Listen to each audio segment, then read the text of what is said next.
What becomes of a life that expects morning but never sees it?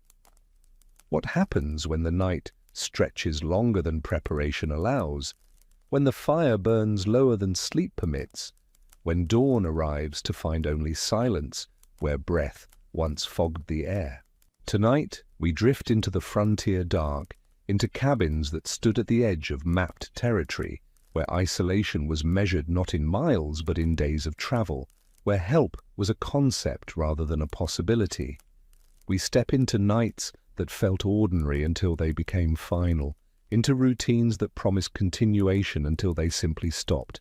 These are not tales of dramatic violence or spectacular tragedy.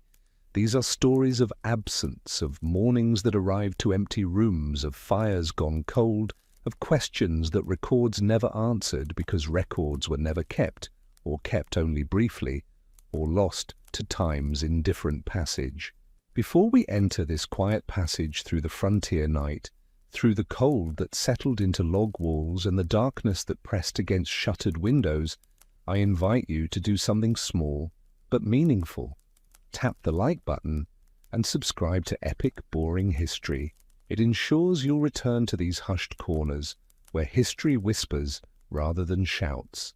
Leave a comment if you'd like, telling me where you are as you listen, what hour holds you now.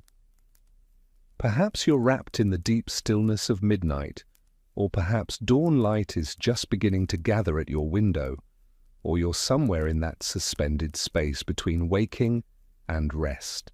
Now, if you can, dim whatever lights surround you. Perhaps turn on a fan for that steady, droning comfort that smooths the edges of silence. Let us begin this slow descent into a night that lasted longer than anyone planned, into a history of vanishing that left behind everything except the people themselves. The day always ended too quickly, even when you knew it was coming. The sun would begin its descent behind the tree line, and you would feel it before you saw it, that subtle cooling of the air, that slight dimming of the light that fell across your work. There were tasks that could only be completed before darkness made them impossible. The animals needed final feeding, the water needed carrying to the cabin, the wood needed stacking within arm's reach of the door. You moved through these chores with practiced efficiency, but also with an awareness that each one completed brought you closer to the moment when you would have to stop, when external work would have to cease, when you would retreat behind walls that never quite kept the world out. The cabin waited, neither welcoming nor hostile, simply there as it had been yesterday, as it would be tomorrow if tomorrow came. The gaps between the logs had been chinked with mud and moss when the structure was built, but time and weather worked constantly against such efforts. Small cracks appeared, invisible in daylight, suddenly present when wind found them in darkness. You knew where each gap was by memory now, the one near the floor that breathed cold air across your ankles, the one above the window that whistled softly when storms came from the north, the one behind the table that you'd meant to repair a dozen times but never quite found the moment to address. These were not catastrophic failures, just persistent reminders that shelter was a negotiation, never a complete victory. The door itself hung slightly crooked, requiring a lifted push to close properly. The wooden latch, worn smooth by countless hands, dropped into place with a sound you heard so often it had become invisible to your awareness unless you specifically thought about it. Tonight, you thought about it. You noticed the sound, the slight resistance, the way the door never quite sat flush against its frame. The floor beneath your feet was packed earth in the older section, rough boards in the newer addition that had been built 2 summers past. Neither surface held warmth. Both radiated cold upward once the sun withdrew its influence. You had laid down what rugs you possessed, woven by hand during winter evenings, worn thin in the pathways between door and hearth, between hearth and sleeping area. They helped, but only marginally, only symbolically perhaps. The fire in the hearth was your primary concern as darkness settled fully. It required constant negotiation, too small, and the cold would creep inward from every wall, too large, and you would exhaust your wood supply before morning, leaving dawn to find you shivering and forced to venture out into cold that had only deepened overnight. You had learned to build what you thought of as a maintenance fire, steady, consistent, neither roaring nor smouldering. It required wood of specific sizes, arranged in particular ways, fed at intervals you had internalized through months or years of practice. The firelight threw shadows that moved with each flicker, animating the cabin's corners in ways that daylight never revealed. Objects became less certain in this illumination. A hanging coat briefly resembled a figure. A stack of baskets suggested shapes that resolved into ordinariness only when you looked directly at them. You did not find this frightening exactly, just requiring adjustment. Night had its own visual language, and you had learned to read it without panic, without assumption. The cold settled in gradually, not dramatically. There was no single moment when warmth ended and cold began, just a slow transition that you became aware of through accumulating small discomforts. Your fingers would begin to stiffen first, especially if they had gotten damp during evening chores, carrying water, handling wet firewood, washing dishes in water that was never quite hot enough. You would hold them toward the fire, but the warmth only penetrated so far, only lasted until you moved them away. Your feet would cool next, the cold rising through boot soles and sock layers despite your best efforts at insulation. You learned to shift your position regularly, rotating which foot was closer to the fire, flexing toes inside their coverings to maintain circulation. Your breath would begin to fog inside the cabin as the temperature dropped further. This was perhaps the strangest sensation, that the air itself had become visible, that you could see evidence of your breathing, that the space you inhabited was cold enough to make even exhalation into a visible act. The clothing you wore never fully dried once it absorbed dampness. You would hang items near the fire, turning them periodically, but the thick wool and layered cloth held moisture stubbornly. By the time you prepared for sleep, your garments would be perhaps less wet, perhaps slightly warmer, but never truly dry. You would wear them to bed anyway, because the alternative, sleeping in dry clothes and leaving the damp ones for morning, meant starting the next day already compromised by cold. The sleeping arrangements varied by cabin size and family composition. Some slept in a loft area where heat theoretically rose, though in practice this benefit was minimal and often offset by increased drafts from roof gaps. Others slept near the hearth on the main floor, crowded close to the fire's diminishing warmth. Children might share a bed or pallet, adults might sleep separately or together depending on space constraints, and personal preference developed over long winters. You would lie down without undressing fully, perhaps removing outer layers but keeping inner garments in place. Blankets were piled according to availability, never enough to feel truly warm, always enough to make movement difficult. Sleep, when it came, arrived in stages rather than as a single transition. You would drift into a light rest, not quite conscious, but not fully unconscious either, aware of the fire's crackling, the wind's movement outside, the small sounds of the cabin settling into night's coldest hours. You would wake without knowing precisely why.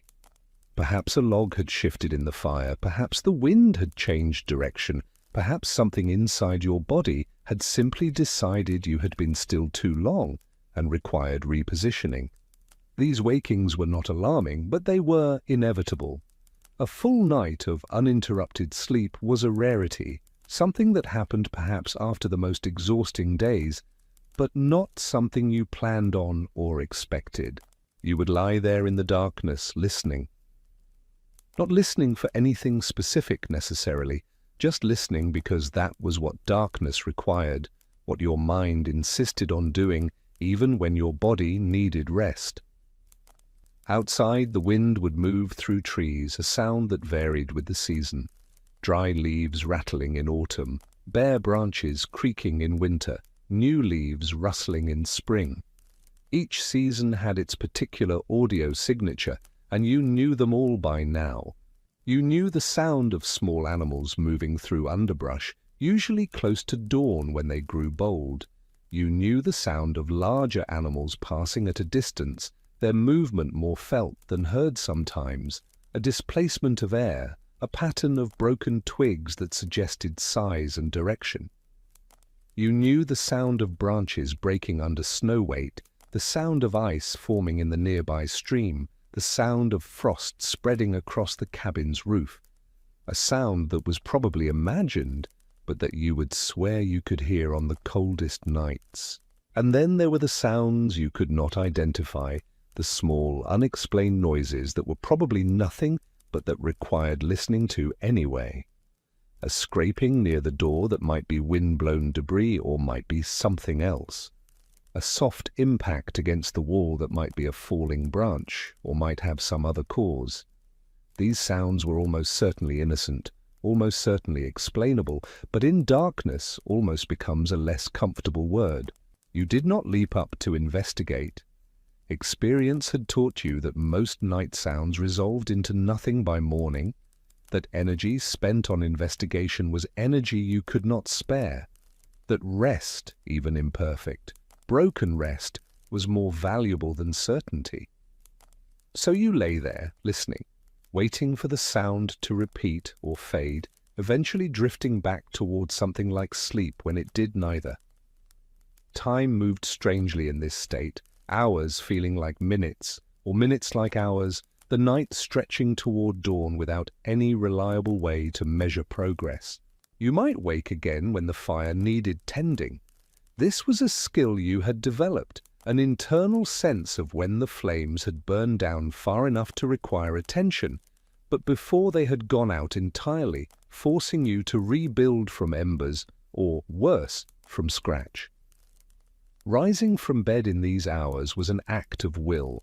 The cold outside your blankets was immediate and total, the warmth you had accumulated through body heat and layered covering dissipating within seconds of exposure. You would move to the hearth with bare feet or stockinged feet, adding wood in a practiced sequence, smaller pieces first to catch quickly, larger pieces arranged to burn slowly through the remaining night hours. The fire would brighten briefly, illuminating the cabin's interior, then settle into its steady consumption. Sometimes you would stand there longer than necessary, letting the increased warmth reach your face and hands, delaying the return to bed's cold layers. But the fire was not for comfort exactly, it was for survival, and standing before it for personal warmth was a luxury that came at a cost measured in wood supply and sleep deprivation. You would return to bed, the cold of the floor striking through your feet, the cold of the displaced blankets shocking against your skin. You would curl inward, drawing your limbs close, breathing slowly, waiting for your body to rewarm the space around you. Children, if there were children, would sleep more soundly than adults.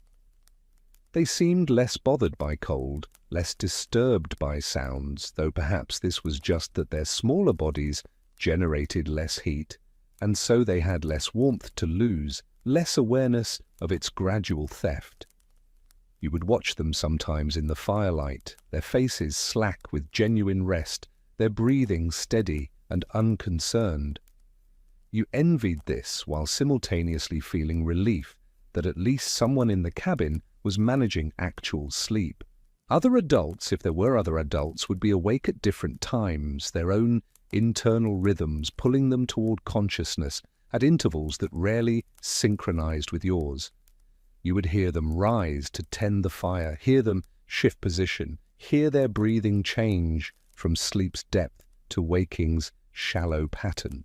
Sometimes words would be exchanged, brief, practical observations about the fire's state, the temperature, the need for additional covering. These conversations were minimal, conducted in whispers that felt appropriate to the hour, concluded quickly so both parties could return to a tempting rest. The darkness itself was not absolute. The fire provided moving illumination, and your eyes, adjusted after hours of night, could distinguish shapes and spaces with surprising clarity. You could see the outline of the table, the shadow of the door, the hanging shapes of tools and clothing. You could navigate the cabin without light if necessary, your memory of space more reliable than vision in these circumstances. But darkness made everything uncertain in subtle ways. That coat hanging on its peg would seem to shift slightly, to possess dimension it lacked in daylight. That basket in the corner would appear deeper, more substantial. The ceiling beams would press downward in the flickering shadows. The walls would seem closer than they actually were. This was not fear exactly, just a heightened awareness, a recognition that night transformed even familiar spaces into something requiring slightly more attention, slightly more caution. You had learned not to move quickly in darkness, not to trust your first impression of distance or obstacle, to extend a hand before taking a step, to pause and orient yourself before changing position. The hours between midnight and dawn were the longest. This was when cold reached its deepest penetration, when the fire burned lowest despite your best efforts, when fatigue made even small movements feel effortful. This was when you questioned decisions, the decision to settle here, the decision to remain, the decision to believe that this life offered something valuable enough to justify its constant discomforts.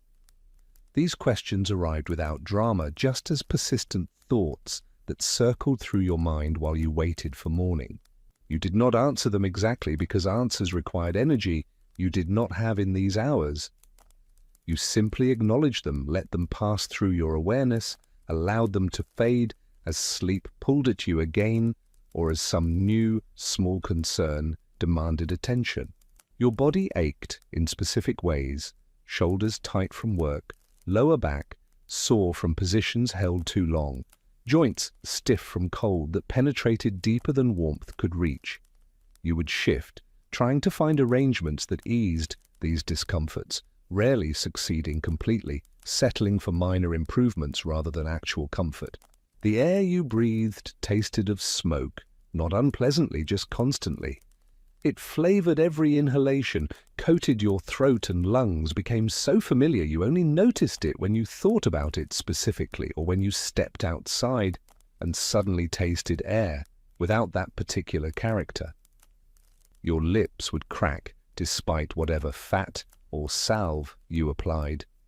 Your skin would dry, your hands would roughen, your hair would take on the texture of straw, no matter how carefully you tried to maintain it. These were not disasters, just the accumulated effects of living in conditions that were hostile to human comfort, even when they supported human survival. You existed in a state of managed deterioration, constantly addressing small problems before they became large ones, accepting a baseline of discomfort as simply the price of this life. Morning, when it finally came, arrived not dramatically but gradually. The darkness would thin rather than break, the quality of shadows would change, the sounds outside would shift from night creatures to early birds, from stillness to subtle movement. You would know dawn was approaching by these signs before you could see actual light. Your body would recognize it, some internal sense would register the approaching end of night, and you would begin the slow process of rousing yourself for another day. But on this particular night, on the night we are moving through together in this quiet remembering, morning is still distant. The fire burns its steady consumption, the cold presses its persistent claim, the darkness holds its familiar territories. You lie there, awake again without quite knowing why, listening to sounds that might be wind, or might be branches, or might be nothing at all. Your breath fogs in the air above your face, visible even in the dim firelight, evidence of the cold that surrounds you, evidence that you continue, that breath continues, that morning will eventually arrive, as it always has. You do not think about alternatives, about nights that might not lead to mornings, about fires that might burn down to nothing, about cold that might penetrate past the point of return. These thoughts are available but not useful, present but not actionable. Instead, you think about the tasks that dawn will bring, the fire to be rebuilt properly, the animals to be fed, the water to be fetched, the same routines that yesterday brought and that tomorrow will require. This is your comfort, perhaps the only comfort available, the knowledge that routines continue, that patterns repeat, that each day resembles the one before it closely enough to make planning possible. The night stretches, the cold deepens, the fire burns, and you lie there, neither fully asleep nor fully awake, existing in that suspended state that frontier nights demanded, that isolation imposed, that survival required. This was not the hardest life imaginable, but it was hard enough. Not the most dangerous existence, but dangerous enough. Not the most uncomfortable situation, but uncomfortable in ways that never fully relented, that asked for endurance without promising reward beyond continuation. And so you endured, as others endured, as countless others in countless cabins scattered across unmapped territories endured, waiting for morning with a patience that was not quite hope, but was perhaps something more durable than hope, something that required less maintenance, less belief. The routine itself became the answer. The repetition itself became the meaning. The fact that you had survived last night suggested you would survive this night, and if you survived this night, you would face tomorrow night, and so on, until perhaps you would not, but that was not a thought for now, not a concern for this particular darkness. Now was for lying still, for preserving warmth, for listening without alarm, for waiting without impatience. Now was for the slow passage of hours that could not be hastened, for the gradual approach of dawn that would come at its own pace, regardless of your desire. The cabin held you as it held the cold, neither protecting you completely, nor exposing you entirely, just providing the minimal boundary between you and the night outside, a boundary that was sufficient most of the time, that had been sufficient every time so far, that you had no particular reason to doubt tonight. And yet something about this particular night felt different in ways you could not articulate, even to yourself, in ways that had no specific evidence, but that registered nonetheless as a subtle unease, a quiet sense that perhaps tonight was not quite like other nights, that perhaps morning was less certain than usual. You dismissed this thought. You had dismissed it 100 times before, on other nights when nothing happened, when dawn arrived exactly as expected, when your vague unease proved to be meaningless. You would dismiss it again now, turning your attention back to the fire's sound, the wind's movement, the familiar discomforts of cold and fatigue. You would close your eyes again, willing sleep to return, willing the night to pass, willing morning to arrive with its light and its warmth and its opportunities for movement, for work, for the restoration of clarity that daylight always brought. Outside, snow might be falling or might be still to come. Frost might be forming on every surface, invisible in darkness but present nonetheless, waiting to be revealed by dawn's light. The forest might be silent or might be full of small movements, small lives pursuing their own survival through the same dark hours. The stream might be flowing or might be frozen, its sound present or absent depending on temperature and season.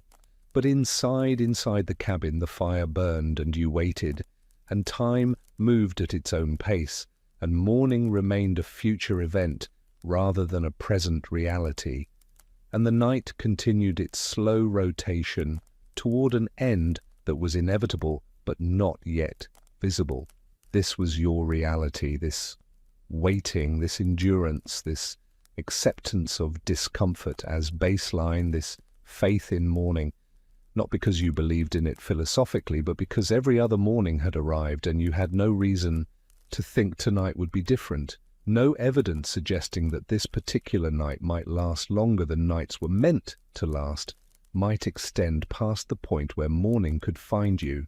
You breathed, you waited, you listened, you allowed sleep to come or not come. You tended the fire when it needed tending. You shifted when discomfort exceeded stillness's benefits.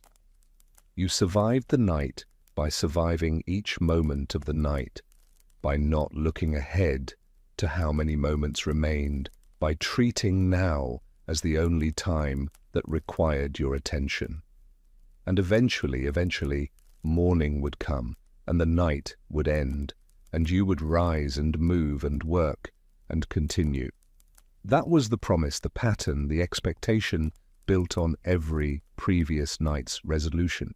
That was what you believed, what you relied on, what you needed to believe in order to close your eyes again, in order to release your grip on consciousness, in order to let darkness have its hours while you drifted in that space between waking and sleep, waiting for dawn, trusting in dawn, assuming dawn as the inevitable conclusion to night's passage. There was a man whose name appeared in records 3 times, once when he purchased land, once when he registered a claim for timber rights, and once in a letter written by someone else, mentioning him in passing as a neighbor who had helped with a barn raising. His name was Thomas Wickern, though some documents spelled it Wickern and others Wickham, and no one thought this inconsistency worth correcting because spelling was flexible in those years, and identity was confirmed through presence rather than paperwork. The land office where his purchase was recorded sat in a timber frame building that smelled of ink and damp paper, its shelves lined with ledgers that documented the gradual transformation of wilderness into property. The clerk who wrote his name, whichever spelling he chose that day, would have done so without particular interest, would have collected the payment and provided the certificate, and moved on to the next transaction, unaware that this moment represented everything Thomas Wickern owned or hoped to own. He came from Pennsylvania originally, though what specifically drove him westward was never recorded. Perhaps it was debt, perhaps family dissolution, perhaps simply the common hunger for land ownership that pulled so many toward territories where trees outnumbered people and claims could be staked with minimal interference from established authority. Pennsylvania in those years was already filling with people, its eastern counties well settled, its western reaches still available but growing more crowded with each passing season. Thomas Wickern would have known that waiting meant watching prices rise and opportunities diminish. That hesitation translated directly into reduced prospects for the kind of independence that only land ownership could provide. He arrived in the autumn of 1792, according to the land purchase record, which meant he had perhaps 6 weeks to prepare for winter. This was not ideal timing, but it was not uncommon either. Many settlers arrived whenever circumstance allowed, rather than according to optimal seasonal planning. The journey itself would have taken weeks, possibly months, depending on his starting point and the route he chose. He would have traveled with whatever he could carry or transport, making decisions about what was essential and what could be abandoned or sold along the way. Each choice reflecting a calculation about future needs weighed against present capacity. The land he claimed sat in a river valley, close enough to water for practical purposes, but elevated enough to avoid spring flooding. The soil was decent according to later assessments, the timber was plentiful, the location was remote, but not impossibly so. Perhaps 3 days' travel from the nearest established settlement, perhaps 5 in difficult weather.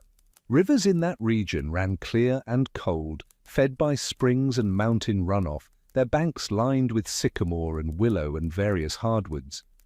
The particular stretch near Thomas Wickern's claim would have been shallow enough for fording in summer, deep enough in spring that crossing required care, its current steady but not dangerous to those who understood its rhythms. He built his cabin in those first weeks, probably with help from the few scattered neighbors within a day's walk, though no record documents this assistance. The structure was typical for the region and era: single room, log construction, earthen floor, stone hearth built from river rocks. The trees he felled for this construction would have been selected with care: straight trunks of appropriate diameter, sound wood without excessive rot, lengths that could be managed with the tools and manpower available. Each log required cutting, trimming, notching at the ends for corner joints, then lifting into place with assistance or leverage, the structure rising slowly through days of exhausting labor. He chinked the walls adequately, roofed it with split shingles, installed a door that hung reasonably straight. It was neither impressive nor inadequate, just sufficient, which was all that resources and time allowed. The door would have been hewn from split timber, hung on leather hinges or wooden pins, fitted as tightly as rough construction permitted. It would have required adjustment as the wood dried and settled, would have needed periodic repair as seasons changed and materials responded to temperature and moisture, would have been both barrier and weakness, necessary protection that also represented the structure's most vulnerable point. He had brought seed stock for spring planting, tools for clearing and building, a rifle for hunting, basic household items packed carefully for the journey. His possessions, inventoried later by someone else, suggested a man of modest means who had invested everything in this relocation, who had nothing held in reserve, no safety cushion beyond his own labor and whatever fortune might provide. The inventory, conducted after his death for purposes of estate settlement, listed items in the terse language typical of such documents: 1 axe, 1 saw, 1 rifle with powder and shot, 1 iron pot, 2 tin plates, various smaller implements. These objects, individually unremarkable, collectively represented the minimum equipment for frontier survival, the tools that stood between subsistence and failure. Winter arrived early that year, according to journals kept by other settlers in the broader region. Snow came in November and stayed, temperatures dropped and remained low, the cold settled in with an intensity that tested even those who had prepared more thoroughly than Thomas Wickham had managed in his abbreviated autumn. Other settlers, those who had arrived in spring or summer and had full seasons to prepare, recorded their own struggles with that winter's severity. They wrote of livestock losses, of food stores that proved insufficient, of days when outdoor work was impossible and indoor temperatures barely exceeded freezing despite constant fires. But he survived that first winter. We know this because he was seen in spring, observed by a passing trapper who mentioned the encounter in his own records, noting that Wickham seemed healthy enough, that his cabin had weathered the season intact, that he was preparing fields for planting and seemed optimistic about the coming year. The trapper's journal, preserved because he later achieved minor prominence in regional trade networks, mentioned Thomas Wickham only in passing, one observation among dozens in a season's worth of travels. The entry was brief, a notation of location, a comment on Wickham's apparent condition, a remark about the cabin's construction, but it provided the confirmation that made later reconstruction possible. He survived the summer as well, and the following autumn, and the second winter, which was milder than the first. He was building something slowly, carefully, not wealth exactly, but sustainability. The foundation for a life that might eventually include comfort, community, perhaps even family. Though there was no mention of wife or children in any documentation, that second summer would have been consumed with essential tasks, clearing more land for cultivation, expanding the cabin or building out structures for storage, hunting and foraging to supplement planted crops, cutting and storing firewood for the winter ahead. The work would have been relentless, the days long, the physical demands constant, but each completed task represented progress toward security, toward the kind of established position that might eventually allow for something beyond mere survival. He learned the rhythms of his particular location, when the river rose, when game moved through, when weather patterns shifted. He learned which trees provided the best firewood, which plants could supplement his diet, which animal signs indicated abundance or scarcity in the coming months. The knowledge accumulated slowly through observation and occasional failure, through seasons that revealed their patterns only through repetition. Thomas Wickham would have noted where deer trails converged in autumn, where wild greens emerged earliest in spring, where wind patterns suggested approaching weather changes, building a mental map of his territory that was far more detailed and useful than any document could capture. He made adjustments to his cabin during that second year, adding storage space, improving the chimney's draft, replacing sections of chinking that had failed during the first winter. These improvements suggested someone planning for continuance, someone who expected to occupy this space for years rather than seasons. The chimney modifications would have required dismantling and rebuilding sections of stonework, adjusting the flue's dimensions to improve draw, ensuring that smoke vented properly while heat remained inside.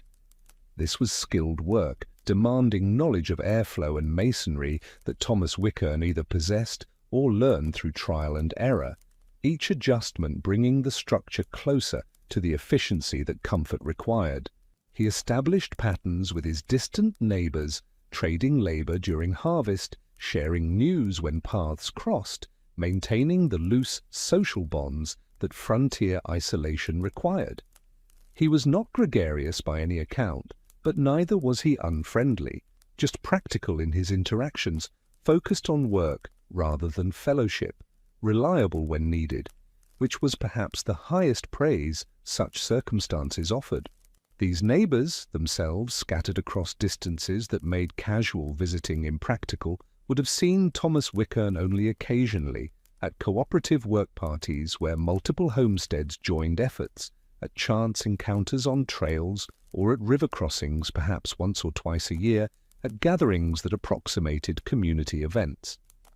The relationships would have been functional rather than intimate, built on reciprocal assistance and shared experience rather than personal affinity. The third winter arrived with less drama than the first had done. Thomas Wickern had stores laid in properly now, had wood cut and stacked, had preparations completed according to schedules he had learned through experience. His food supplies would have included dried meat from autumn hunting, preserved vegetables from the garden plot he had cleared and cultivated, grain stores purchased or traded for, wild foods gathered and processed during fall's abundance. The quantities would have been calculated based on previous winter's consumption, adjusted for what he had learned about his own needs and his location's particular demands. He had grown comfortable with his routines, confident in his arrangements, accustomed to the particular demands of his location. He no longer questioned whether he could survive. He simply enacted survival through practiced repetition. This confidence, earned through successful experience, represented both achievement and vulnerability. Achievement because it reflected genuine competence and adaptation, vulnerability because it could lead to complacency, to the assumption that understanding equaled control, that past success guaranteed future outcomes. In late December of that third winter, during a period of extreme cold that seized the entire region, Thomas Wickern spent an evening much like many others he had spent. He tended his fire, he ate a simple meal, he completed the small tasks that evening required, he prepared for sleep in a cabin that was cold but not dangerously so, uncomfortable but not unbearably so.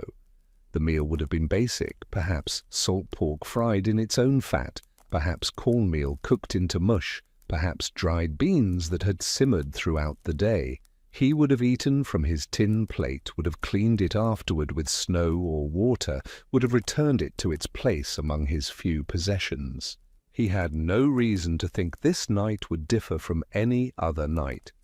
He had survived dozens of similar nights already, had developed the endurance and the techniques that such survival required, had earned through experience the right to expect morning.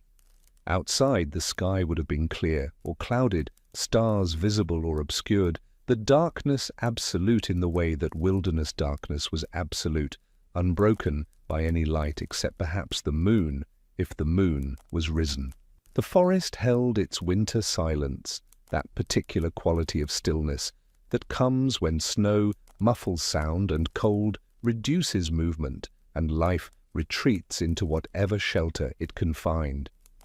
His last documented action, Last in the sense that anyone ever recorded it, though of course he took many actions afterward that simply went unwitnessed, was banking his fire carefully before lying down to sleep. We know this only because the fire's arrangement was observed later, commented upon by someone who understood what a properly banked fire looked like, who noted that Thomas Wickern had done everything correctly according to the knowledge available to him. Banking a fire involved arranging logs and coals in specific configurations, covering them partially with ash to slow combustion, positioning materials to ensure gradual burning that would maintain heat without requiring constant tending. It was routine procedure for anyone living with fire as their sole heat source, knowledge passed through demonstration and practice, essential skill that frontier survival demanded. What he thought about as he lay down that night, we cannot know. Perhaps he thought about spring planting, about improvements he wanted to make to his cabin, about the deer he had seen at the forest edge that afternoon, and whether they would remain in the area. Perhaps he considered the winter's progression, calculating how much of the cold season remained, how his supplies were holding relative to consumption, whether he would need to hunt again soon, or whether his stores would carry him to spring. Perhaps he thought about the possibility of building a larger cabin, of bringing in livestock, of expanding his cleared land to increase crop production.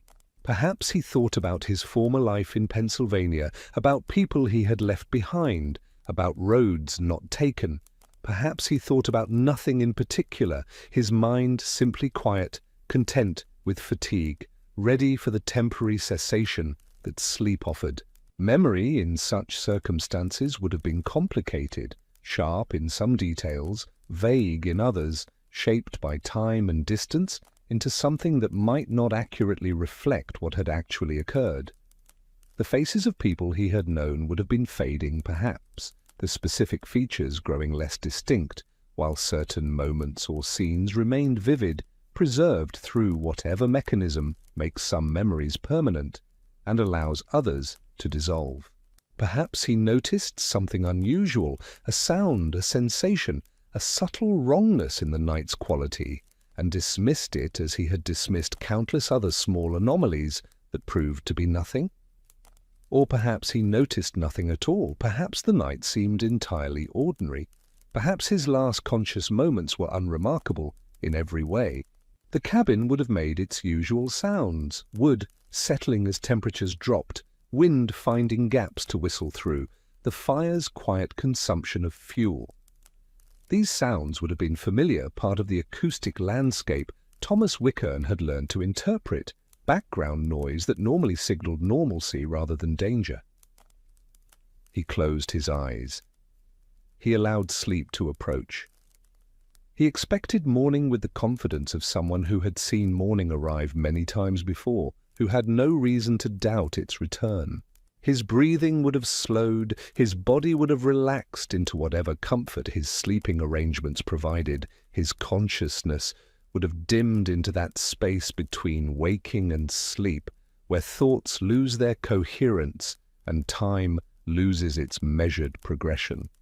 The transition from waking to sleeping would have been gradual, unmarked by any particular moment of change, simply a fading of awareness that repeated the pattern of hundreds of previous nights. Outside, the cold would have been deepening. The temperature, already below freezing, would have continued dropping as the night moved toward its coldest hours, those pre-dawn moments when heat bleeds away from every surface, when frost forms on every exposed object, when stillness becomes almost absolute. The physics of this cold were relentless and indifferent. Air temperatures falling as the Earth radiated accumulated warmth into space, molecules moving more slowly, the capacity of atmosphere to hold heat diminishing with each degree's decline. This was cold that penetrated everything, that found every weakness in every structure, that pressed constantly against any warmth that still remained. Inside, the fire would have burned steadily for a while, the carefully arranged logs consuming themselves at the pace Thomas Wickern had intended, producing heat enough to maintain minimal comfort, to prevent the cabin's interior from matching the exterior's frigid temperature. But fires, Even properly banked fires eventually diminish. They burn down to coals, then to embers, then to ash that holds warmth but produces no flame. The transition from active fire to dying coals occurred gradually, the flames subsiding first, leaving glowing wood that radiated heat efficiently for a time. The glow would have provided some light, casting moving shadows on the cabin's walls, creating patterns that shifted as materials settled and burned through.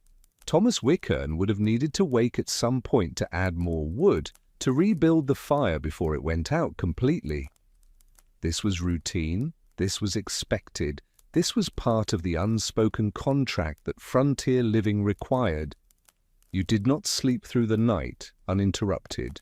You woke and tended and returned to sleep. You maintained the systems that maintained you.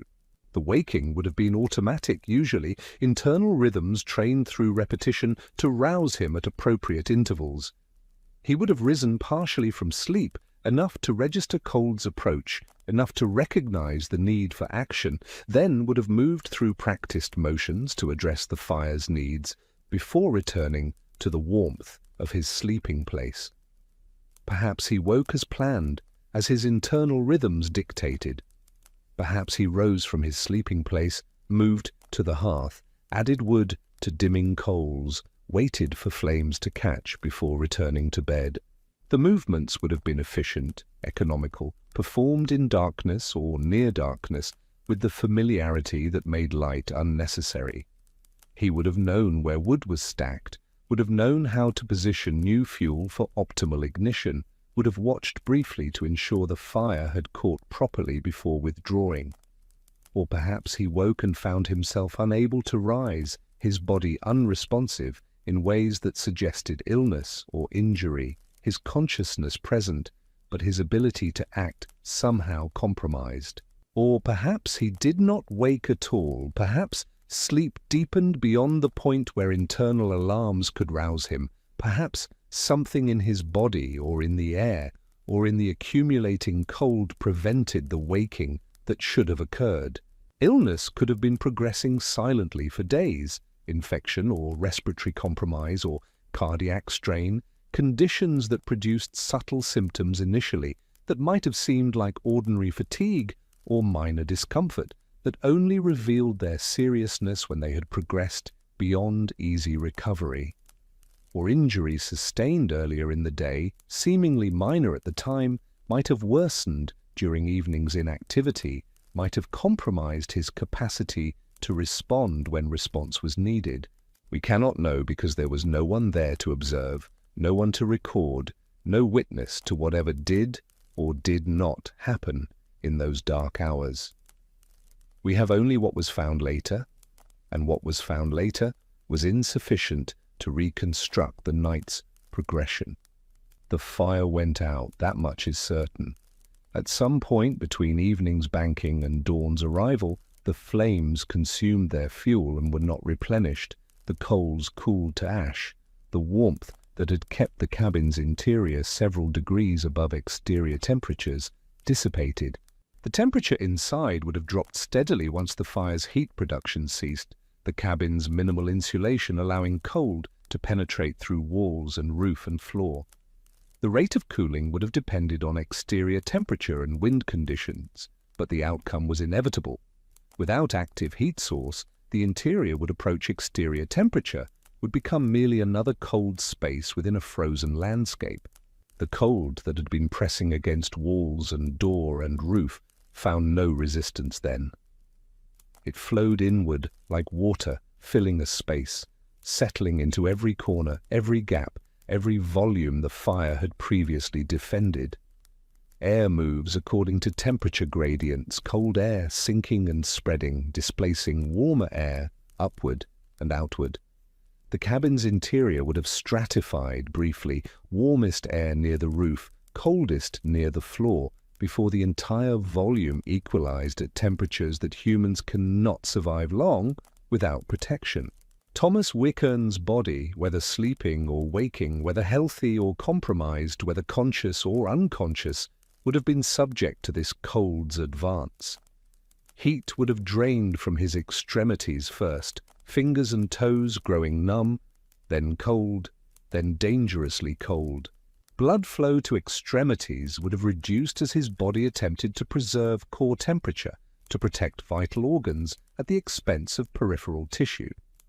This was automatic response, programmed into physiology by evolutionary pressure, effective only to the point where external cold overwhelmed internal capacity for heat generation and retention.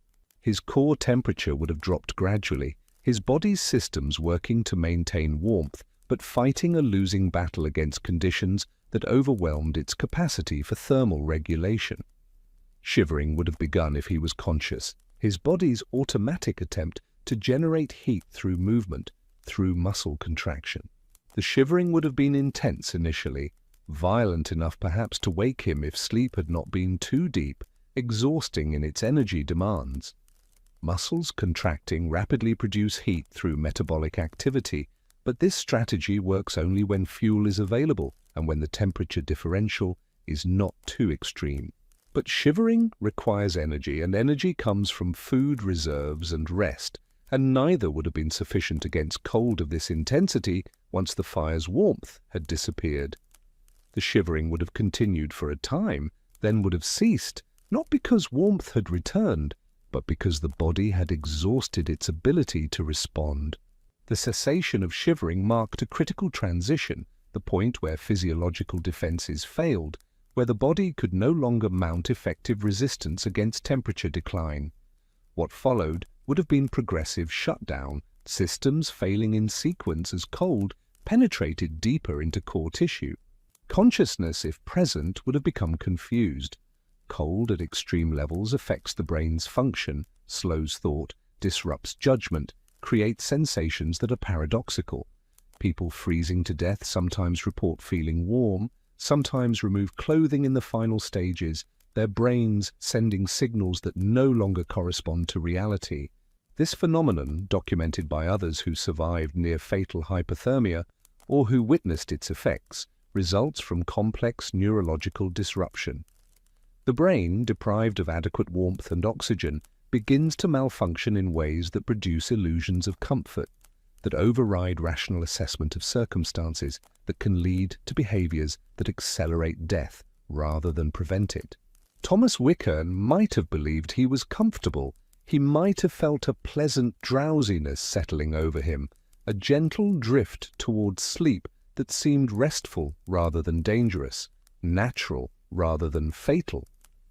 Or he might have known something was wrong and found himself unable to respond, his body refusing commands, his limbs too cold to move, his options narrowing to nothing while his mind remained aware.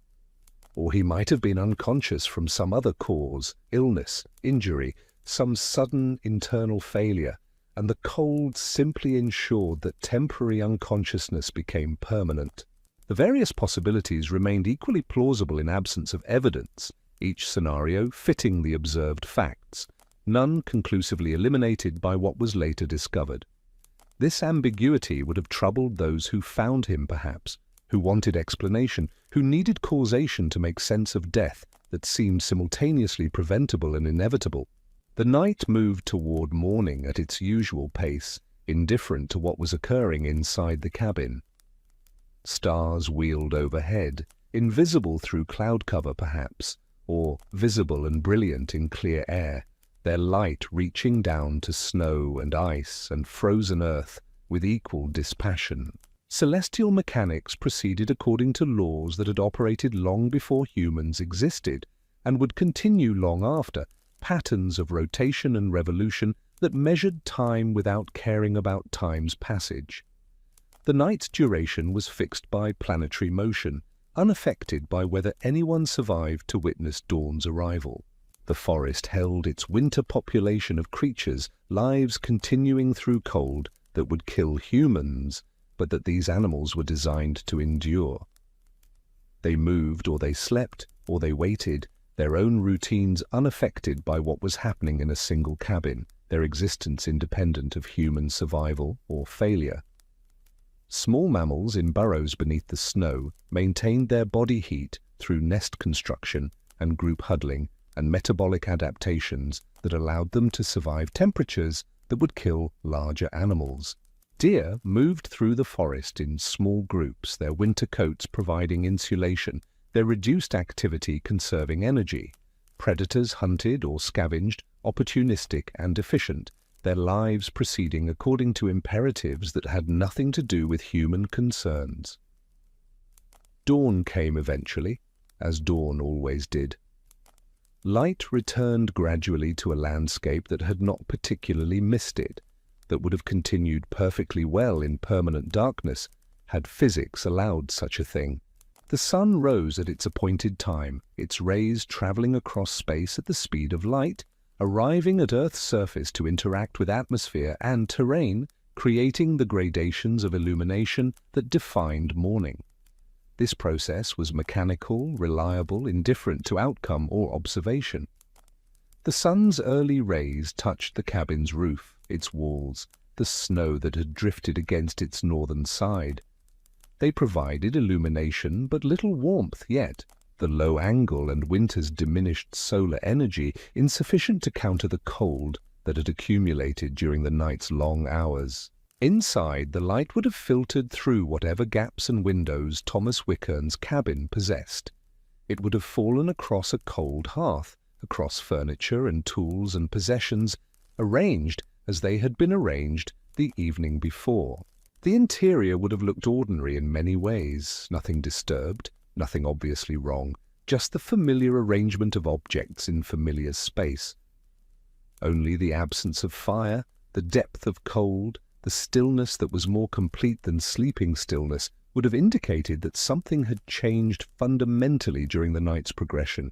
It would have illuminated a sleeping form that was no longer sleeping, that had passed from sleep into unconsciousness, and from unconsciousness into the final cessation, that had stopped generating heat, stopped breathing, stopped being the living person who had expected morning and had not survived to see it arrive. But dawn was not witnessed. Morning came to a cabin that held no one capable of observing its arrival, that had transitioned during the night from occupied shelter to empty structure, from home to monument, from present tense life to past tense memory.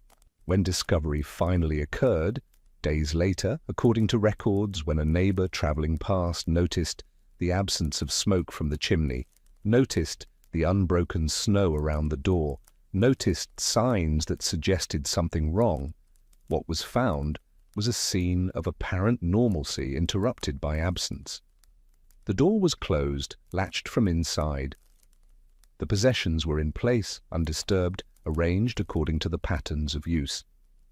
Food stores were adequate, tools were organized, nothing appeared to have been taken or disturbed by panic or struggle. The neighbor approaching the cabin would have noticed these details progressively. First, the lack of smoke, unusual for cold weather when fires were maintained constantly, then the undisturbed snow suggesting no recent movement, then perhaps the quality of silence that distinguishes occupied from unoccupied structures. Each observation would have increased concern, would have prepared him for discovery even before the door was opened. The fire was out, the ash cold, and Thomas Wickern was there, in his sleeping place, positioned as someone sleeping might be positioned, except that he was not sleeping and would not wake, and the cold had preserved his body in a state that suggested rest rather than death, comfort rather than catastrophe. The neighbor who found him, name not recorded, presence known only through second-hand account, would have stood in that doorway, would have understood what he was seeing, would have felt the particular combination of sorrow and relief and fear that such discoveries provoked. Sorrow for the loss, relief that it had not been worse somehow, fear that the same fate might await anyone, that survival was more fragile than daily routine suggested, that nights held more danger than experience always revealed. This emotional response was documented in other accounts from the frontier, the recurring pattern of feelings that accompanied finding neighbors or friends or strangers who had not survived conditions that were dangerous for everyone. The reactions mixed personal grief with existential recognition, individual loss with collective vulnerability. He would have checked for signs of life, finding none. He would have examined the scene, looking for explanation, for evidence of what had occurred, for some detail that would make this death comprehensible rather than mysterious. The examination would have been thorough but ultimately inconclusive. No wounds visible, no blood, no signs of struggle or violence, no obvious illness symptoms, nothing that pointed clearly to specific cause. The fire's carefully banked arrangement suggested intention and knowledge. The body's peaceful positioning suggested natural sleep rather than distress. The cabin's order suggested normalcy until the moment when normalcy ceased. But there was nothing obvious. No wound, no sign of violence, no indication of accident or struggle. Just a man who had gone to sleep and had not awakened, in a cabin that had been adequate until it was not, during a night that had seemed ordinary until it proved fatal. The explanation settled upon eventually was simple. The cold had killed him, either directly through the fire's failure and his inability to revive it, or indirectly through illness that the cold had worsened, or through some combination of factors that added up to a death that was neither surprising given the circumstances nor easily preventable given the resources. This explanation satisfied the need for understanding while acknowledging the limits of knowledge, providing closure without claiming certainty that evidence could not support. People died on the frontier. They died regularly, frequently, from causes that ranged from the dramatic to the mundane, from violence to disease to simple misfortune. Thomas Wickern's death was not unusual in kind only in its specific details, its particular timing, its individual tragedy. The frontier accepted mortality as constant companion, as price for independence, as cost built into the choice to live beyond established community and reliable support. Each death reinforced this understanding while also feeling unique to those affected, general pattern and specific loss existing simultaneously. He was buried according to whatever customs the sparse community maintained. His possessions were distributed or sold or claimed by whoever had rights to them. His land claim was noted as available for new settlement. The burial would have occurred quickly, probably within a day of discovery, the frozen ground making digging difficult, the winter conditions making delay impractical. Whoever performed the burial, neighbors, friends if he had them, perhaps just the man who found him, would have marked the site somehow, though such markers rarely survived long in wilderness conditions.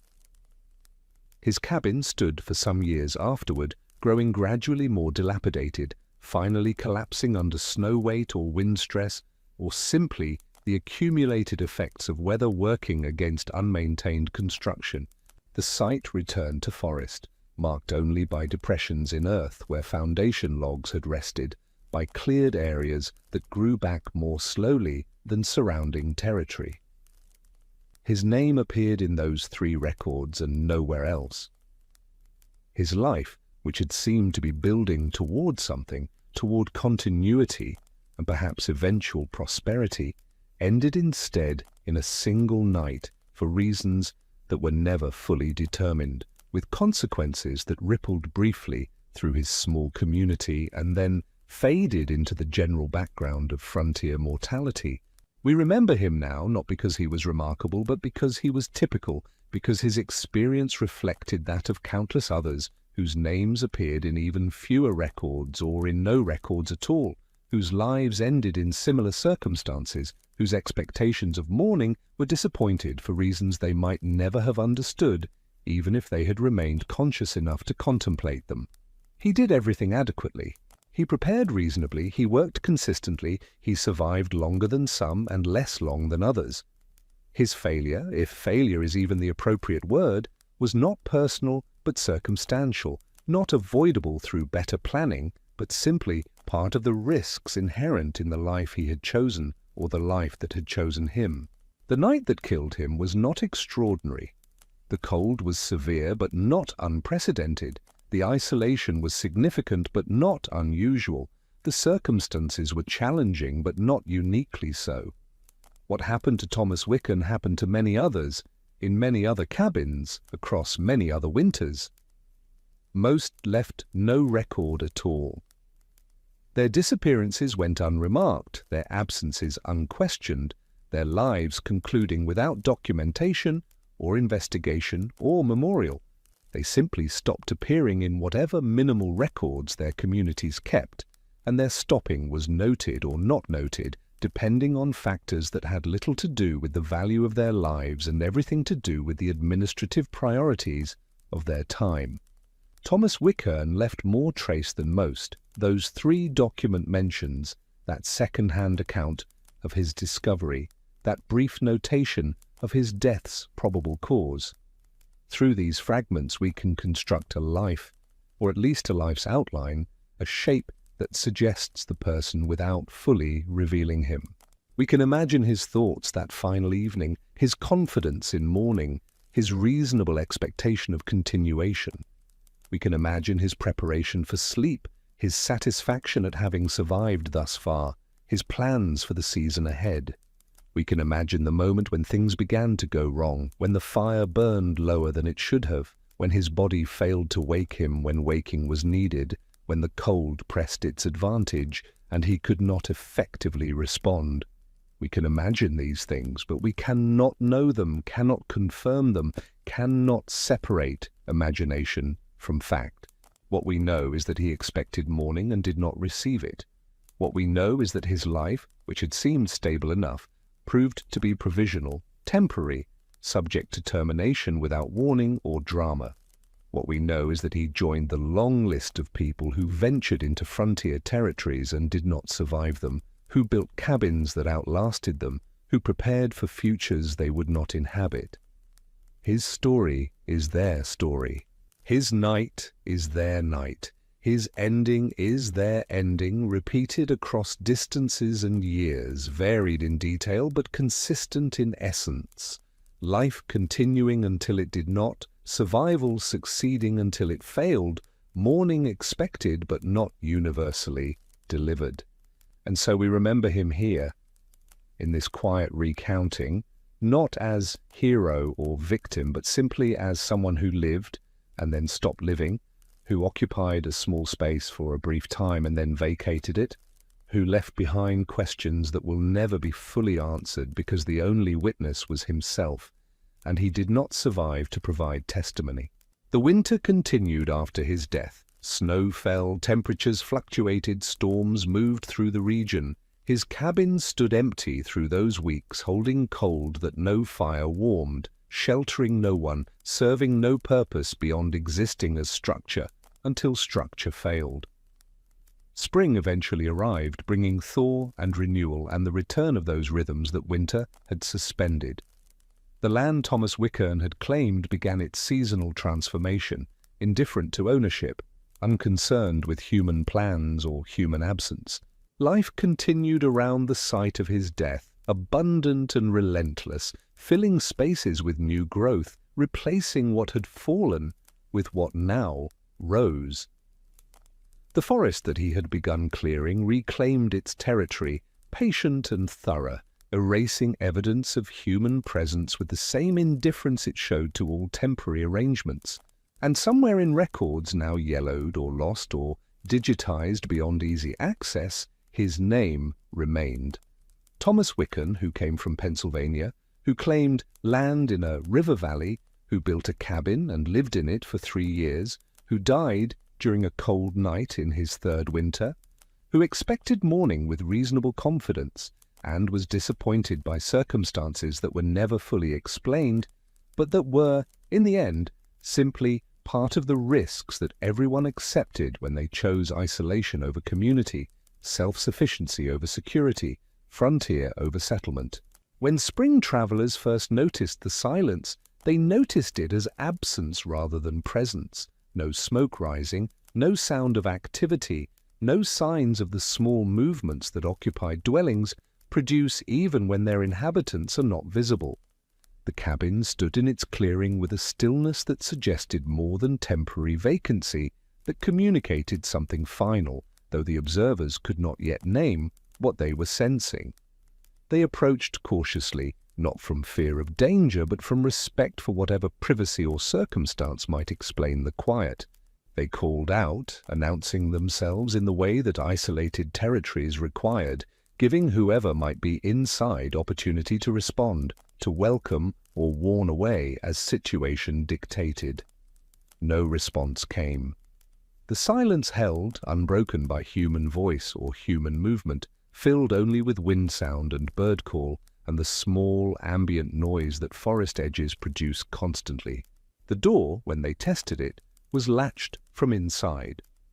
This fact registered immediately as significant. People did not latch doors from within and then depart, did not secure structures and then abandon them through windows or walls.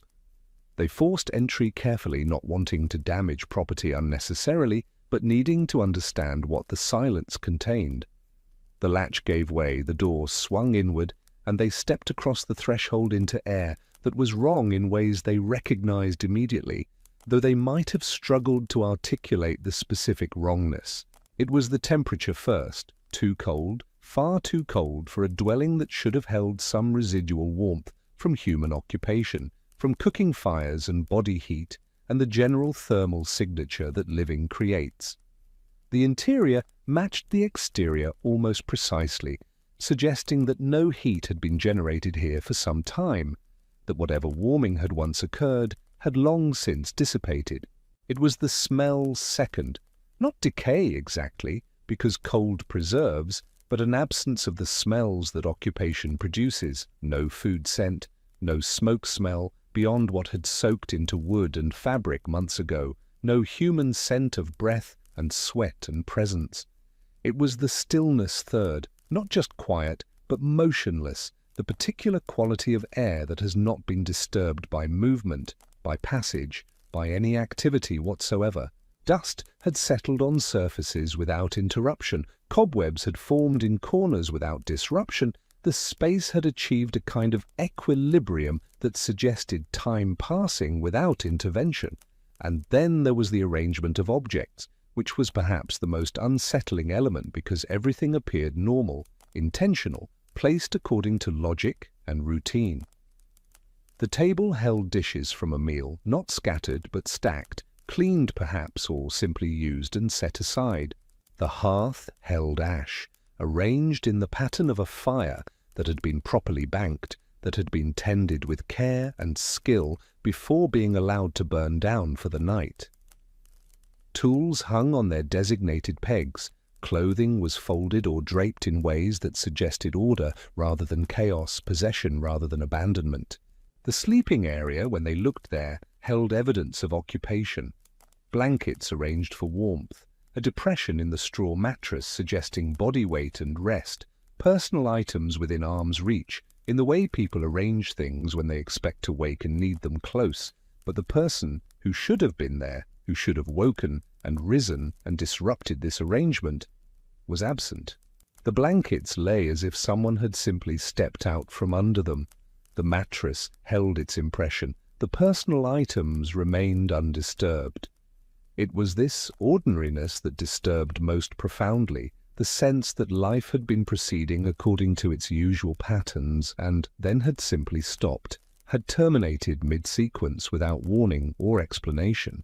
They searched carefully then, looking in corners and storage spaces, checking areas that might have concealed someone injured or ill, someone unable to call out or respond. They found nothing, no body, no person, living or dead, no evidence of presence beyond what the arranged objects suggested. Outside, they examined the ground surrounding the cabin. Snow had fallen since whatever had occurred here, but underneath the fresh accumulation they could see older snow, packed and settled, holding impressions that were difficult to read, but that suggested some story if only they could interpret it correctly. There were footprints leading from the door, they thought, though the snow cover made certainty impossible. The prints, if they were prints, led toward the forest edge, and then became indistinguishable from the general texture of snow and ice and frozen earth. They followed as far as they could, looking for additional signs, broken branches, disturbed undergrowth, any indication of passage or destination. But the trail, if it had ever been a trail, faded into the forest's general confusion of deer tracks and fallen leaves, and the accumulated evidence of winter's many small disruptions. They returned to the cabin and searched again, more carefully now, looking for details they might have missed, for signs that would explain what had happened, where the occupant had gone, why the departure had occurred, in a manner that left everything behind except the person themselves. The methodical nature of this second search revealed nothing that the first had not already shown. An orderly space, interrupted life, vanished inhabitant. The food stores were adequate, not abundant, but sufficient, suggesting someone who had planned for winter's duration, who had not been driven out by starvation or desperate hunger. Preserved meat hung in its designated space. Grain was stored in sealed containers. Dried vegetables were arranged in bundles. The firewood was plentiful, stacked both inside near the hearth and outside under a rough shelter. Whoever had lived here had not run out of fuel, had not been forced to choose between warmth and food, had not been in the desperate circumstances that might drive someone to abandon a secure shelter. Water access was clear. A path led to the nearby stream, worn by repeated passage, marked by the small signs of regular use. There was no indication that water had become unavailable, that the stream had frozen beyond use, that thirst had been a factor in whatever had occurred. The rifle, when they found it, was in its place above the door, loaded and maintained, ready for use. This suggested that departure, if departure had occurred, had not been motivated by hunting need or defensive concern, had not required the taking of the one valuable tool that frontier life considered essential. Personal items were similarly undisturbed. Clothing hung or lay folded, extra boots stood by the door, a coat that should have been worn in winter, cold, remained on its peg. A small collection of letters tied with string sat on a shelf. Correspondence from family, perhaps, or friends or business contacts, preserved because paper was valuable and connections were precious. The letters, when examined, spoke of ordinary concerns, news from distant places, inquiries about health and harvest, plans for future visits that would now never occur. A Bible, well worn, marked with pages turned down at specific passages. A journal, partially filled with entries that documented daily activities, weather observations, work completed, plans for spring planting. The entries were mundane, unremarkable, the kind of record-keeping that practical people maintained to track seasons and tasks and the slow accumulation of progress. They spoke of cutting wood and repairing equipment, of cold days and clear nights, of the small satisfactions and minor frustrations that frontier living produced with reliable regularity. The final entry, dated to December, described routine winter activities. The tone was neither desperate nor concerned, neither fearful nor anticipatory of anything unusual.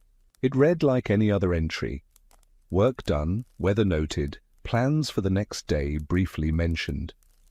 There was mention of needing to check the trap line soon, of hoping the cold would hold steady rather than alternating with thaws that made travel difficult, of anticipating the eventual arrival of spring, though that season remained months distant.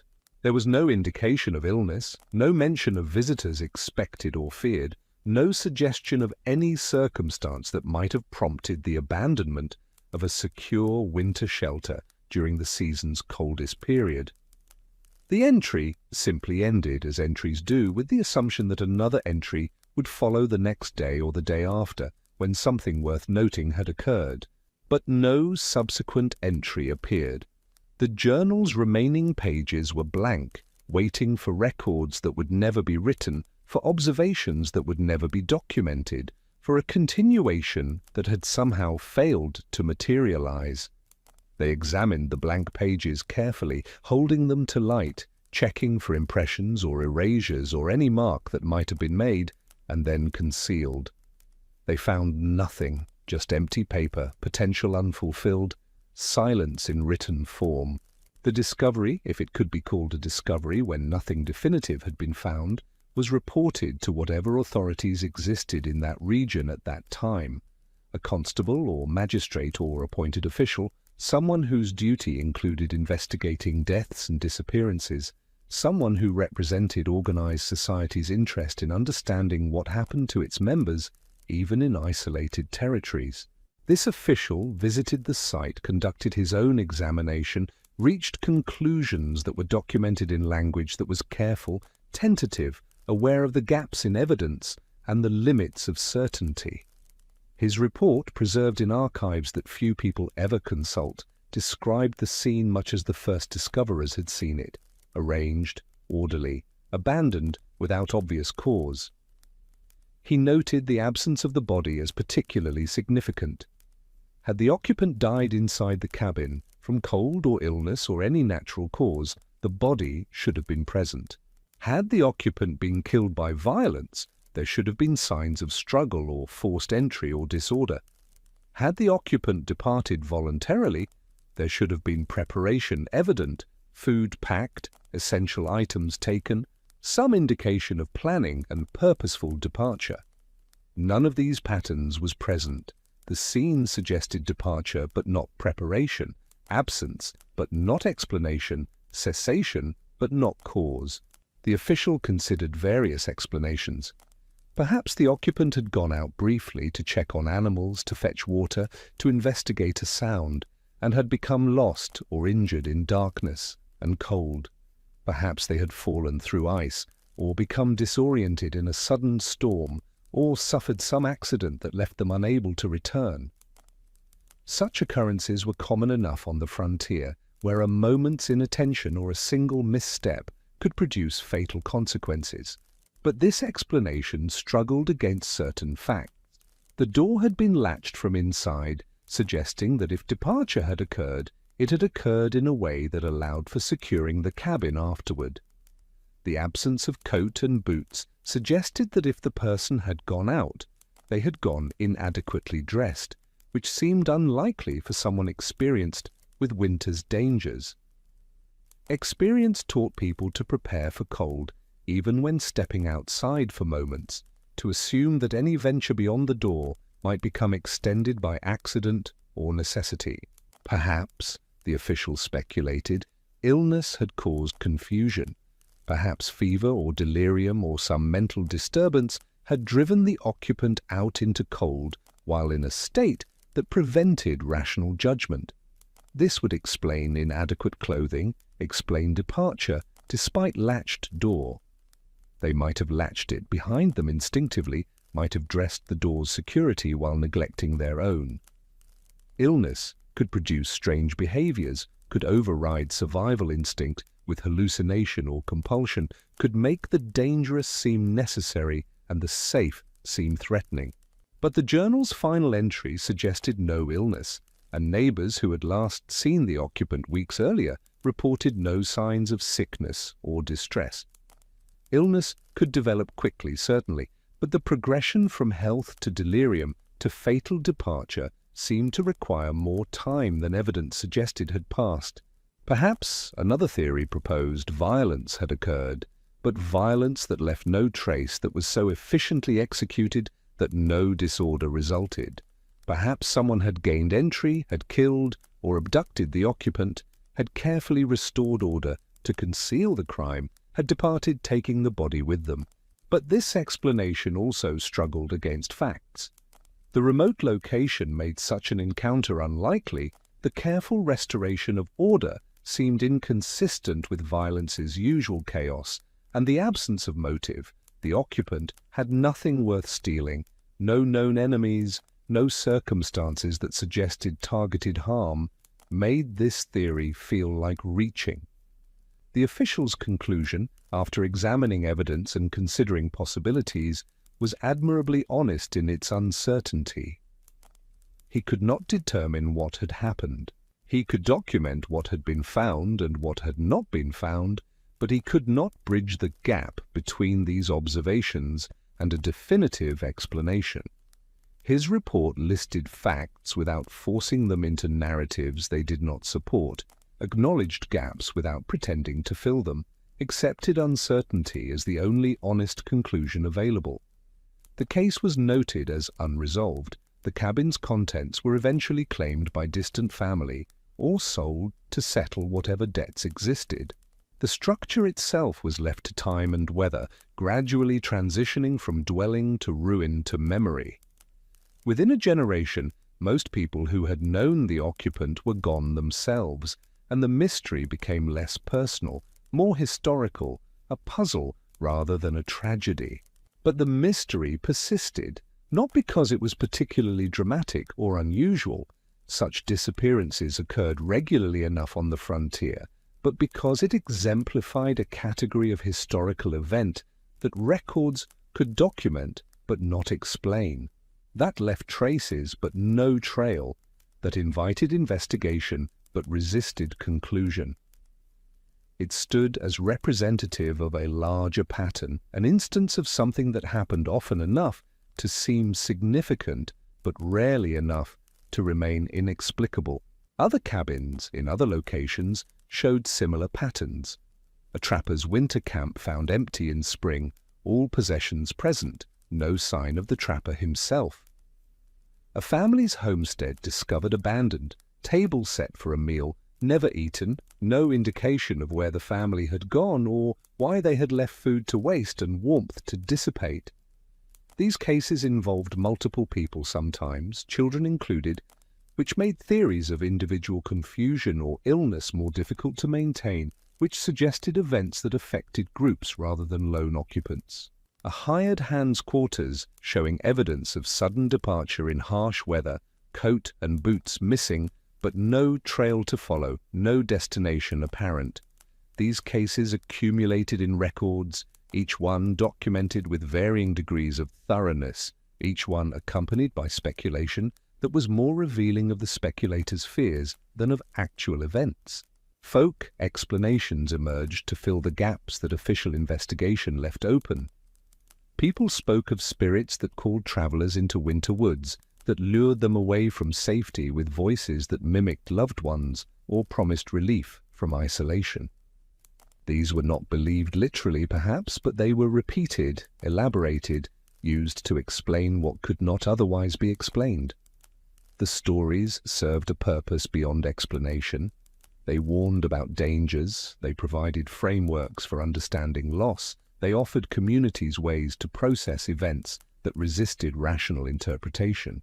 People spoke of madness brought on by solitude, of cabin fever that drove rational individuals to irrational acts, of despair so complete that it overrode survival instinct.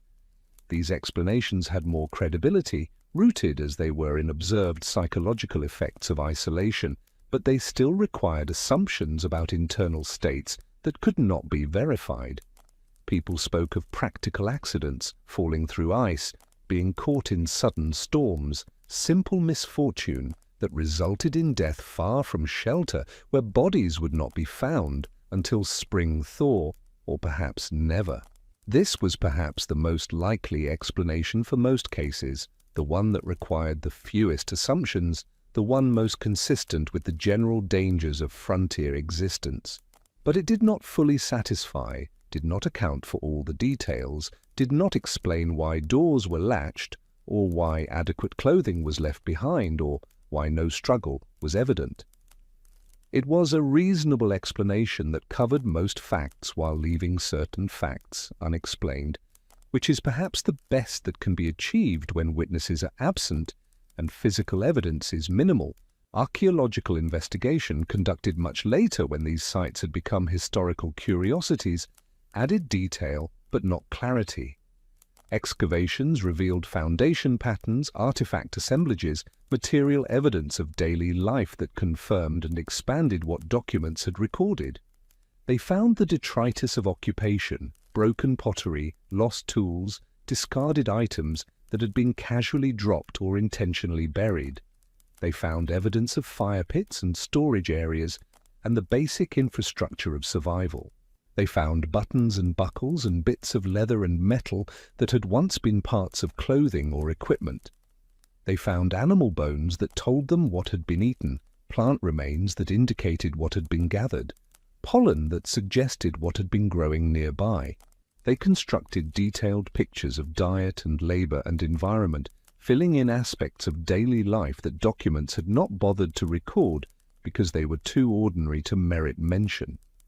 The material record revealed the texture of frontier existence, the repetitive tasks, the limited resources, the constant negotiation between what was needed and what was available.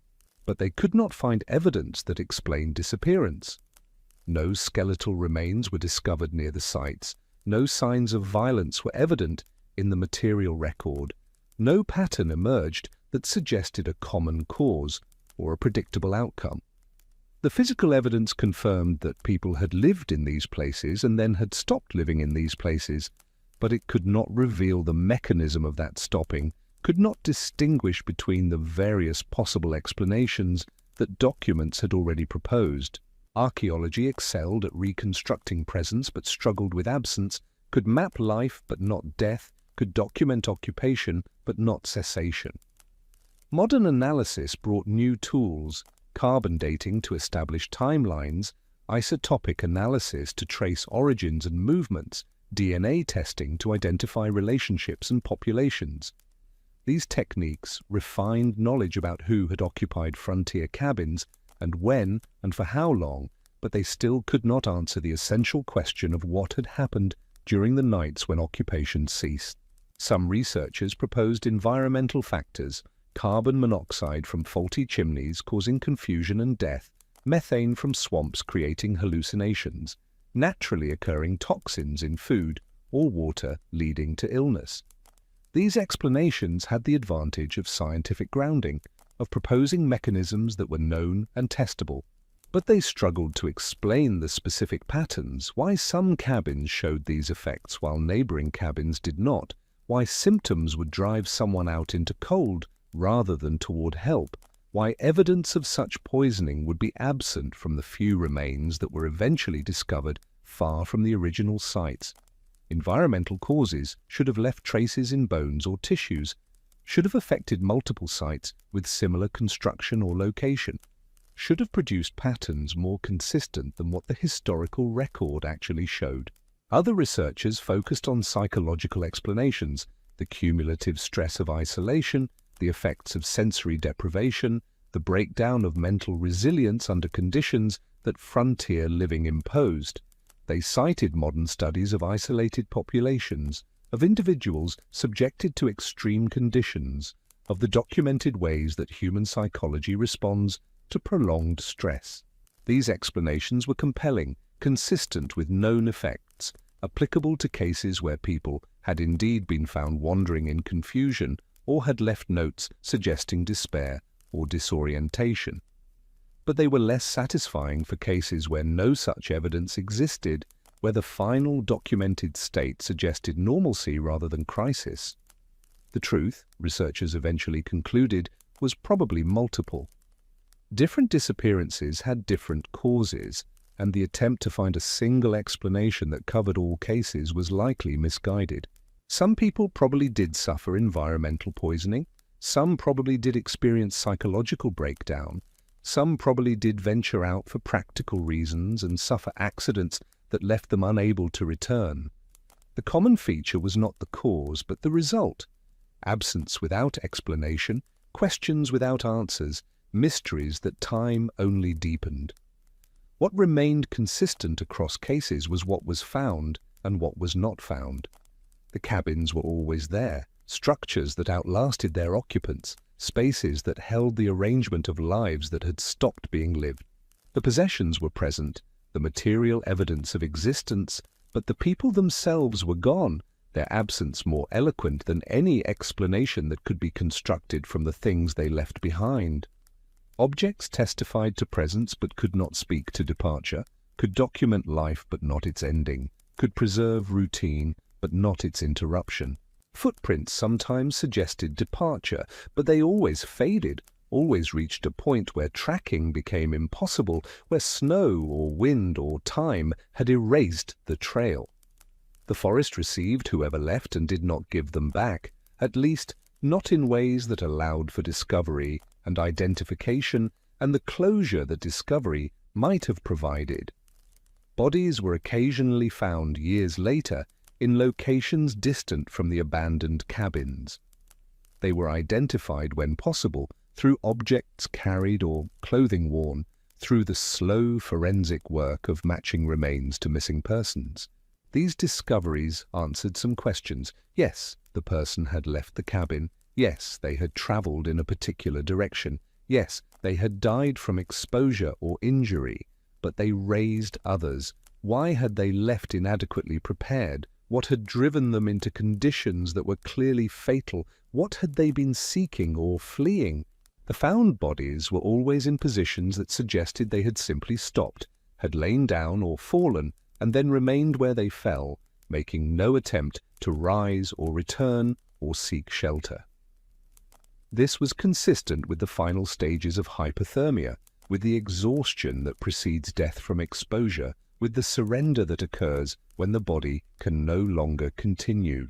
But it did not explain the initial decision to leave, the choice to depart from relative safety into certain danger. That choice or that compulsion or that confusion remained mysterious, the crucial moment that separated those who survived frontier winters from those who did not. Records from the period show that contemporaries were aware of these patterns, aware that winter brought disappearances, that isolated cabins sometimes yielded their occupants to the dark and cold in ways that defied simple explanation. They discussed these cases in letters and journals. They warned newcomers about the psychological dangers of isolation. They developed practices meant to reduce risk, regular visits between neighbors, signals to be displayed that would indicate continued occupation, schedules for checking on those living alone. These practices helped probably reduce the frequency of unexplained disappearances, caught some cases early enough that intervention was possible, but they could not eliminate the risk entirely, could not account for every variable, could not protect against every combination of circumstance and chance that frontier existence presented. The mystery of what happened during those nights, during the hours when people expected morning and did not receive it, remained largely unsolved. Evidence could document the before and the after, could show the arrangement of life and the fact of death, but could not illuminate the transition between these states. We are left, then, with fragments, documents that describe scenes without explaining them, objects that testify to presence without revealing fate, landscapes that hold secrets they will not surrender.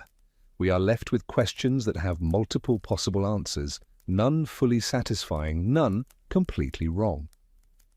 We are left with the knowledge that frontier life was more uncertain than its daily routine suggested, that survival was more provisional than experience indicated, that the gap between living and not living could be crossed in ways that left no clear record, no definitive trace.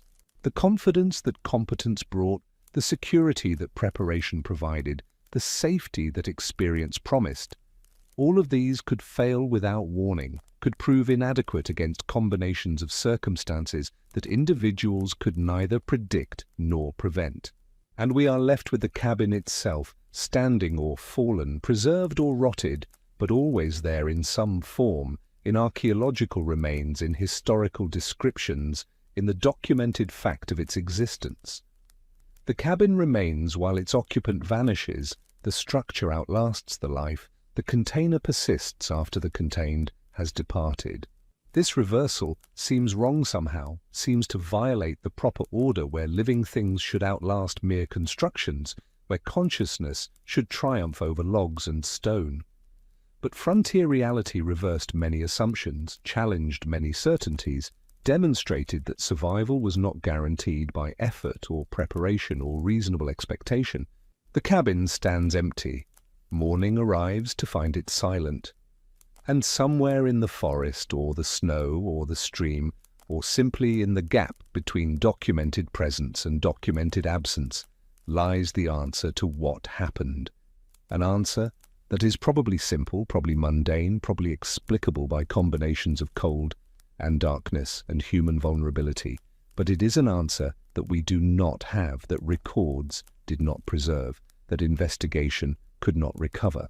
It is an answer that belongs to the person who experienced it, who carried it with them into whatever final moments they endured, who took it with them when they departed, leaving behind only questions, only mysteries, only the quiet testimony of objects arranged for a continuation that never came. The silence that the spring travelers first noticed remains, echoing through time, preserved in documents and artifacts, speaking to us across centuries about the fundamental uncertainty that underlies all human existence, about the narrow margin between presence and absence, about the fragility of life, even when life appears most secure. We study these cases now with tools and knowledge that the original investigators lacked, with methodologies that can extract information from the smallest traces, with perspectives informed by centuries of accumulated understanding about human behavior and environmental conditions and the complex interplay between individuals and the landscapes they inhabit. Yet, for all our advances, for all our sophisticated analysis, we find ourselves in positions not fundamentally different from those first spring travelers, standing before silence, confronting absence, seeking explanations that remain tantalizingly beyond our reach. The frontier cabin with its missing occupant becomes, in this sense, a metaphor for the limits of historical knowledge, for the gaps that will always exist in our understanding of the past, for the experiences that leave no record or leave records so fragmentary that reconstruction becomes speculation rather than certainty. It reminds us that history is made not only of what can be documented, but also of what resists documentation, not only of answered questions, but also of questions that must remain open. And perhaps there is value in this incompleteness, in this acknowledgement that some mysteries will persist regardless of investigative effort. The unsolved disappearance honors the irreducible complexity of human experience, acknowledges that individual moments, particularly final moments, belong to those who experienced them and cannot be fully captured by external observation or subsequent analysis. The cabin stands empty, morning light falling through windows onto surfaces that once knew touch and warmth and the small movements of daily existence.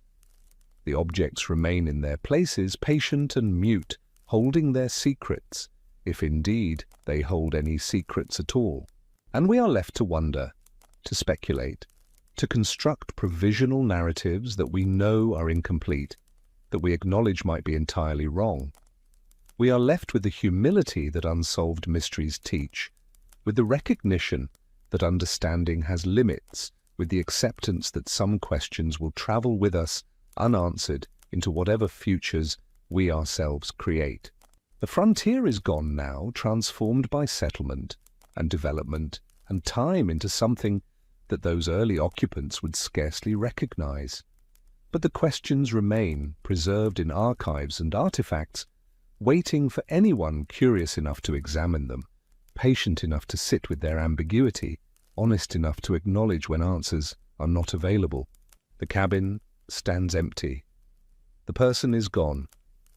And somewhere in the space between these two facts lies a story we can never fully tell, a truth we can approach but never quite grasp, a mystery that will endure as long as we remain curious about those who came before us and the lives they lived and the deaths they died in the cold and silence of vanished winters.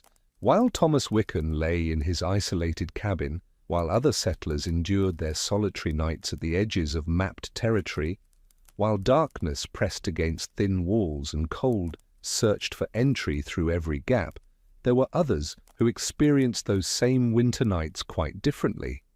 They slept in structures that were more substantial, in communities that were more established, behind walls that were thicker and doors that were guarded. These were the officials and administrators, the military personnel stationed at frontier forts, the merchants who had accumulated enough wealth to build properly, the clergy who served the spiritual needs of scattered populations. They inhabited a different frontier than the isolated cabin dwellers, though geographically they might be separated by only a few days' travel. The fort commander, for instance, slept in quarters that were cold by comfortable standards, but warm compared to what Thomas Wickern endured. His room was small but properly constructed, with walls that fit tightly, windows that could be shuttered completely, a door that closed flush against its frame. His fire was maintained not by his own labor alone, but by assigned personnel, enlisted men who took shifts through the night, who kept communal fires burning in designated areas, who ensured that heating was adequate, if not generous. He could sleep through the night without waking to tend flames, without calculating fuel consumption, without the constant awareness that warmth was his responsibility alone. His bedding was military issue, standardized and sufficient. He had blankets enough to layer properly, a mattress that kept him off the floor, possibly even a bed frame that elevated him further from the cold, that settled into lower spaces. He was not comfortable in the sense that comfort would be understood in more established regions, but he was secure in ways that isolated settlers were not. The walls around him were garrison walls, thick and defensible, designed to protect against threats both human and environmental. Beyond his personal quarters, the fort maintained infrastructure that supported survival through collective effort. There were storehouses holding supplies purchased in bulk, distributed according to ration systems, monitored to ensure they lasted through winter's duration. There were kitchens where cooking occurred at scale, where warmth from large fires served multiple purposes, where the work of food preparation was shared among many rather than falling entirely on individuals or small family units. The food was monotonous, probably, and barely adequate by any nutritional standard, but it was predictable, it was present, it removed the uncertainty that haunted those who depended entirely on their own provisions. There were common areas where men gathered for warmth as much as for fellowship, where body heat accumulated, where the psychological burden of isolation was at least partially relieved by presence of others. These spaces were not comfortable, they were crowded, they smelled of unwashed bodies and damp wool and smoke, they were noisy with conversation and snoring, and the general audio chaos that groups produce. But they were warm in aggregate, and they were inhabited, and they represented a buffer against the kind of solitude that could erode mental resilience over long winter months. A man sleeping in a fort was never truly alone, never faced the absolute isolation that cabin dwellers experienced, never bore sole responsibility for his own survival. The military system, despite its many hardships and its own forms of deprivation, distributed risk in ways that individual survival could not. If one man fell ill, others could compensate. If supplies ran low, rationing systems ensured that shortage was shared rather than catastrophic for isolated individuals. If cold became extreme, bodies could crowd together, fires could be concentrated, survival could be approached as a collective project rather than a personal struggle. This did not eliminate danger. Fort garrisons faced their own mortality, their own winter deaths from disease and accident, and the general attrition that frontier service imposed. But it reduced certain specific risks, particularly the risk of quiet disappearance, of nights that ended without morning, of isolation so complete that absence went unnoticed until spring revealed it. When a soldier died in a fort, the death was witnessed, recorded, explained, according to whatever understanding medicine and military administration possessed. The body was buried with ceremony, the loss was noted in official documents, the gap in ranks was filled by reassignment or recruitment. Death was still common, still often premature, but it was at least acknowledged, incorporated into systems that recognized it as expected rather than exceptional. The merchant, who had established himself in a frontier town, not a city, not a true settlement, but something between the isolated cabin and the distant established communities, experienced winter nights differently still. His building was constructed for commerce as well as residence, with storage rooms and living quarters and public-facing spaces where trade occurred.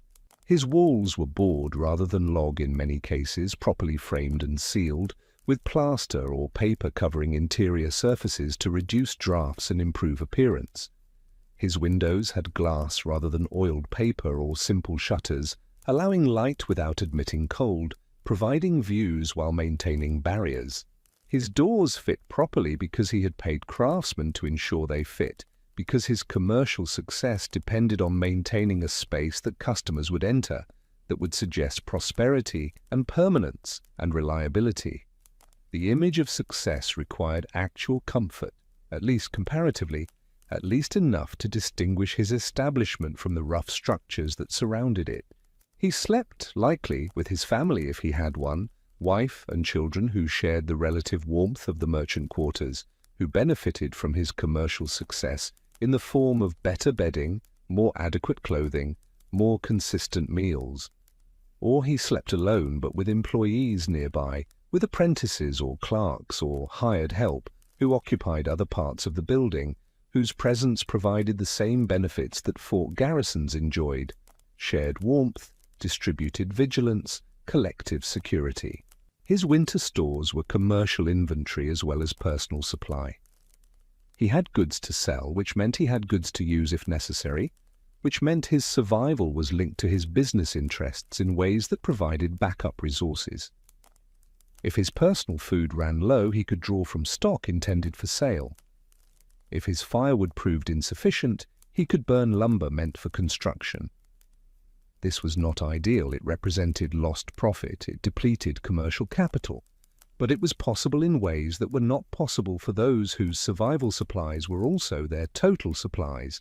His connections to distant suppliers meant that he had information others lacked. He knew when weather had disrupted supply lines, when spring shipments might arrive, when prices would rise or fall based on scarcity or abundance. This information did not make him immune to winter's dangers, but it allowed him to plan more effectively, to prepare more adequately, to make decisions based on knowledge rather than guesswork. Information was itself a form of wealth, a buffer against uncertainty, an advantage that accumulated over time. The clergy who served frontier populations, circuit riders who traveled between scattered settlements, mission priests who established religious outposts, Protestant ministers who led small congregations, experienced yet another variation of frontier winter. They moved between isolation and community, between solitary travel and shared shelter, between their own resources and the hospitality that their positions commanded. A minister staying in a frontier community, even temporarily, would be housed by congregation members, would be given the best accommodation available because religious authority conferred obligation, because Christian charity demanded care for those who provided spiritual service. This meant warmer sleeping spaces, better meals, more attention to comfort and safety than the host family might provide for themselves. It was not luxury. Frontier hospitality was constrained by frontier resources, but it was priority. It was the best that could be offered, and it represented a significant advantage over those who depended entirely on their own provisions. The minister's survival was a community concern, not a personal responsibility, which distributed risk and increased resilience. When traveling between appointments, ministers faced conditions similar to what isolated settlers endured daily: exposure to weather, reliance on personal supplies, vulnerability to accident and illness without immediate access to help. But their travel was temporary, their isolation was limited, they moved toward destinations where shelter and support awaited. They were never permanently alone in the way that cabin dwellers were alone. They carried letters and news between communities, they maintained networks of connection that reduced the psychological weight of frontier existence. They served as links in chains that bound scattered populations into something resembling society. The fort commander, the merchant, the minister, these represent categories of frontier experience that were privileged in various ways, that enjoyed advantages of collective support, of commercial resources, of social status, that obligated others to provide care. But they were not separate from the frontier's general dangers, not immune to winter's threats, not guaranteed survival. simply because their circumstances were relatively better. Fort garrisons experienced disease outbreaks that killed more efficiently than isolated illnesses because density facilitated contagion. Merchants faced financial ruin that could strip away their advantages, leaving them as vulnerable as any failed settler. Ministers encountered violence and accident and simple misfortune that their religious authority could not prevent. The differences were of degree rather than kind. They had more resources but not unlimited resources, better shelter but not perfect shelter, collective support that reduced some risks while introducing others. They slept through winter nights more securely than cabin dwellers, but they did not sleep without awareness, without concern, without the background knowledge that survival was never fully guaranteed. Administrative records from frontier forts show careful attention to supply management, to rationing systems, to the calculation of how long provisions would last under various consumption scenarios. They show anxiety about isolation, about supply lines cut by weather, about communications interrupted, about the possibility of being trapped without reinforcement or resupply until spring. They show that even protected populations worried, that even collective security felt fragile, that even those with advantages recognized how provisional those advantages were. The fort commander who slept in guarded quarters understood that the guards themselves were vulnerable, that the walls could be breached, that supplies could run out, that winter could last longer than preparation assumed. The merchants' account books, when they survive, reveal narrow margins, precarious finances, the constant tension between investment and preservation, between commercial ambition and personal security. They reveal that prosperity was recent and reversible, that the difference between success and failure could be a single bad season, a single failed shipment, a single miscalculation of supply and demand.